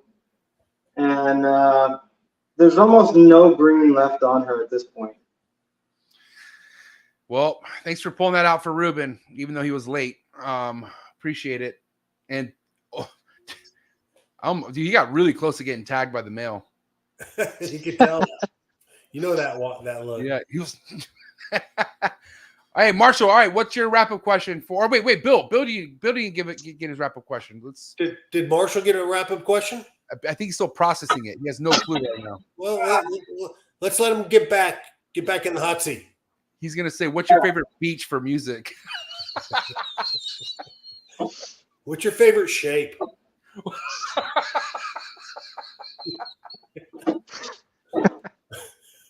I'm a triangle guy. All right, that was fun. I almost got bit. All right, I'm going even more basic. What's your favorite ball python morph? Wow, dude! Look at him. You lost him. I'd be surprised if you can name one. He's got some. He's got ball pythons. I know his wife does. What are they? All right, you know what? I'll just go with the Blue Eye Lucy's. Nice. Oh, Bill's your guy. Bill's your guy. Want to buy one? No, thank you. 300 ship. All right, what's your wrap-up question, Bill? Your next child, boy or girl? I don't think we're trying for any more. No, are you one and done? I have a 17-year-old, so there's that. I didn't know What? that. You have a 17-year-old, bro? Yeah. How old are you? I'm 37. Oh, So- shit, you're my age. Damn. Yeah, my oldest is about to graduate, and then my youngest is 3.5 now. So I think I'm done. Yeah. Damn. Yeah, he's good. All right. I mean, it's kind of cool that you got a son at this age because it's like you kind of redoing it again, you know, in a sense. So Yep. yeah, you're good. You're done. All right. Marshall, here we go. Let's get ready for this one, folks. Let's brace ourselves. All right, Marshall, what do you got? I already went. Oh, you did? What was it? Oh, ball python. Favorite ball python Favorite ball morph. python. Oh, serious? You were serious. All right. Cypress mulch or paper towels? I'll take that. It's a good So one. He does puppy pads. I go with the hard wound industrial paper towels. Hard I wound. have the last of a roll right here. It's Okay. it looks a lot like the indented craft paper, but it's smaller. It is by far the cheapest by foot cage liner I could find, and every time someone posts something new, I do the math to see if it would be any cheaper. This is by far the cheapest one I found. It does the job. It wicks the water when I dump to bump the humidity. It catches poop. Is that Simple pre-cut? stuff. Is that pre-cut, or do you have to cut that? No, I cut off 3 or 4 strips for each cage before I start. Okay. Simple process. I mean, it might not work for 400 snakes like you've got, Bill, but No, I get for it. my small operation, it works pretty good. And I like the color better than white paper towels. It's also a little thinner and stiffer, so I feel like it's less likely to kind of get caught and ingested during a feeding. Yeah. Yeah. I mean, Well, I've definitely, and I know Marshall has too. I've had that. Paper towels or puppy pads strike that thing, and when dude, you're trying to feed, they miss and they strike either the paper towel or puppy pad, and I've had to pull a foot out before, like literally this long. I've had to pull out of a throat. That's why I was. Okay I've had one get the whole paper towel down. Fuck, dude. yeah, I remember that. And I've had to watch many. You can't leave. You just have to sit there and either watch them or intervene. And so, yeah. Well, good episode. I gotta say, Steven, this was a good way to get to know you better. Awesome to know how it's going for you, not only with your experience with your first clutch, but just overall your experience in the community. It just seems like you're in a good place. It seems like you love doing what you're doing, and I was very happy to have you on tonight's show, man. We just had shy of 90 people tapped in tonight.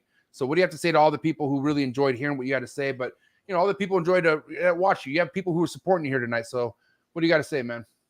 I appreciate all of you guys. Thank you for all your support. Thank you for all your help and advice throughout this process. Everyone, including Bill, you gave me some great advice that helped me too. Honestly, I couldn't do it without you guys. I would have never been where I'm at without all of my friends helping me out. So thank you all. Yep. Guys, please be on top of everything that Steven has going on. Follow him on Instagram, Cosmic Chondros, and just go ahead for Facebook wise. What's the group that they could follow on Facebook, or what's the plugs that you have on Facebook that you want to shout out real quick? So the Facebook group that I admin for is Green Tree Python, simply named. Okay. With Morelia viridis in parentheses. It's the largest Green Tree Python group on Facebook. You should have no problem finding it. Sweet. Please go give that a follow. And again, be ready to have Steven back someday, but give it up. It's a wrap for Steven Saltzman, ladies and gentlemen. Thanks for having me, guys. All right, That bro. was awesome, man. Have a good night, Steven. Take care, bro. All right. See ya. Thanks, guys. ya, Bye. bud. Later. Great episode, man. Wow, Bill, I could have been friends with this guy a long time ago. Why didn't you tell me that? Dude, I've been telling you for 3 years. Oh my God. I think the one guy I want to meet for sure is the one who's the next homie I need to make amends with. Who is Nick. it? Nick. Oh, Nick Scally. I want to meet that guy. All right. I think I get along with that guy well. And I'm telling you, you guys, you'd be like stepbrothers. Yeah, I can't wait. But let's kind of get the overall assessment, man. Marshall, let's start with you. What do you think about Steven? Everything we talked about tonight, his Chondro experience. What do you think? No, man, he's reminded me a lot of myself. Being into it since young kid and having burying his nose in snake books when he was a kid instead of playing sports or whatever. And he's done it right. That's kind of that's what I always recommend to people. Start with babies. He's taken the kind of the long road, but also the best one, I think. Yeah. What do you think, Bill? Well, kind of agreeing with what Marshall said, he's a guy that cut his teeth very quickly. And I've said it before, if you want to really learn about something, either start a podcast about it or moderate a Facebook group about it, because you're going to learn so much so fast. And that's how I learned about green trees, was being involved in GTP Keeper Radio. And I think his Facebook group, the Green Tree Python, is how he's done it. And so I agree with Marshall. I think he's doing it the right way. He's just super passionate about it. And I wish him a lot of luck. He's already had a lot of luck. I'm excited that we have another place to share our episodes at now. Now that Steven let me back. Yeah. Now you have yeah, there you go. You have two places. Yeah. No, with all realness though, man, I appreciate you too. Listen, I that saying, I know you guys probably have heard, you guys been around for a while, so I know you've heard the saying, but you are who you hang around with. I got to say that's a very true statement. Only because I know I am feeling a lot differently how I used to feel about certain situations. I'm having fun doing this with you guys, and I love learning. And I got to say, bringing some of the best people out there doing it is what makes this Tuesday night so special. So shout out to you two, man. Shout out to Marshall. Shout out to Bill. Red Mountain Herps on Instagram. And, of course, Phoenix Reptiles. And I will say, what would be your guys' answer to getting rid of Facebook or Instagram? What would you guys get rid of? I'm curious. I don't know, man. I feel like Marshall would say Facebook. It's a tough choice. I think Marshall would say Facebook. I don't use Facebook for snake stuff, so I don't know. Like all my other social media is Facebook besides snakes. Yeah, but you're more fun. You're comical on Facebook too. Like you'll roast and do shit on Facebook. I know. That's You don't do it on Instagram. You're Mr. Like you just now allow people to share your post on stories now, and you never used to do that before. So maybe it is Instagram that needs to go for you. Yeah, who knows? What about you, Bill? I think you flipped me, MJ. If you asked me this 2 years ago, and I think you did, I would have said Instagram has to go. But now I would say Facebook. But I'm really pretty close. I enjoy both platforms, and I'm just glad I'm not on TikTok. I'm glad both of you guys are on. I'm glad all of us aren't on TikTok. I mean, I have a TikTok, but I don't upload shit on that. And I just can't stand even looking at what goes on at TikTok. It's a really unbalanced place mentally. I don't like it at all. So, but anyways, guys, Tuesdays never miss. This was a great episode. Enjoy the rest of your night. But guys, it's a wrap. Give it up for Marshall Mendez and Bill Stiegel, ladies and gentlemen. Good night, guys. See ya. Good night, Have a good night, boys. You guys have a good rest of the week. Later. Thank you so much. Bye-bye, guys.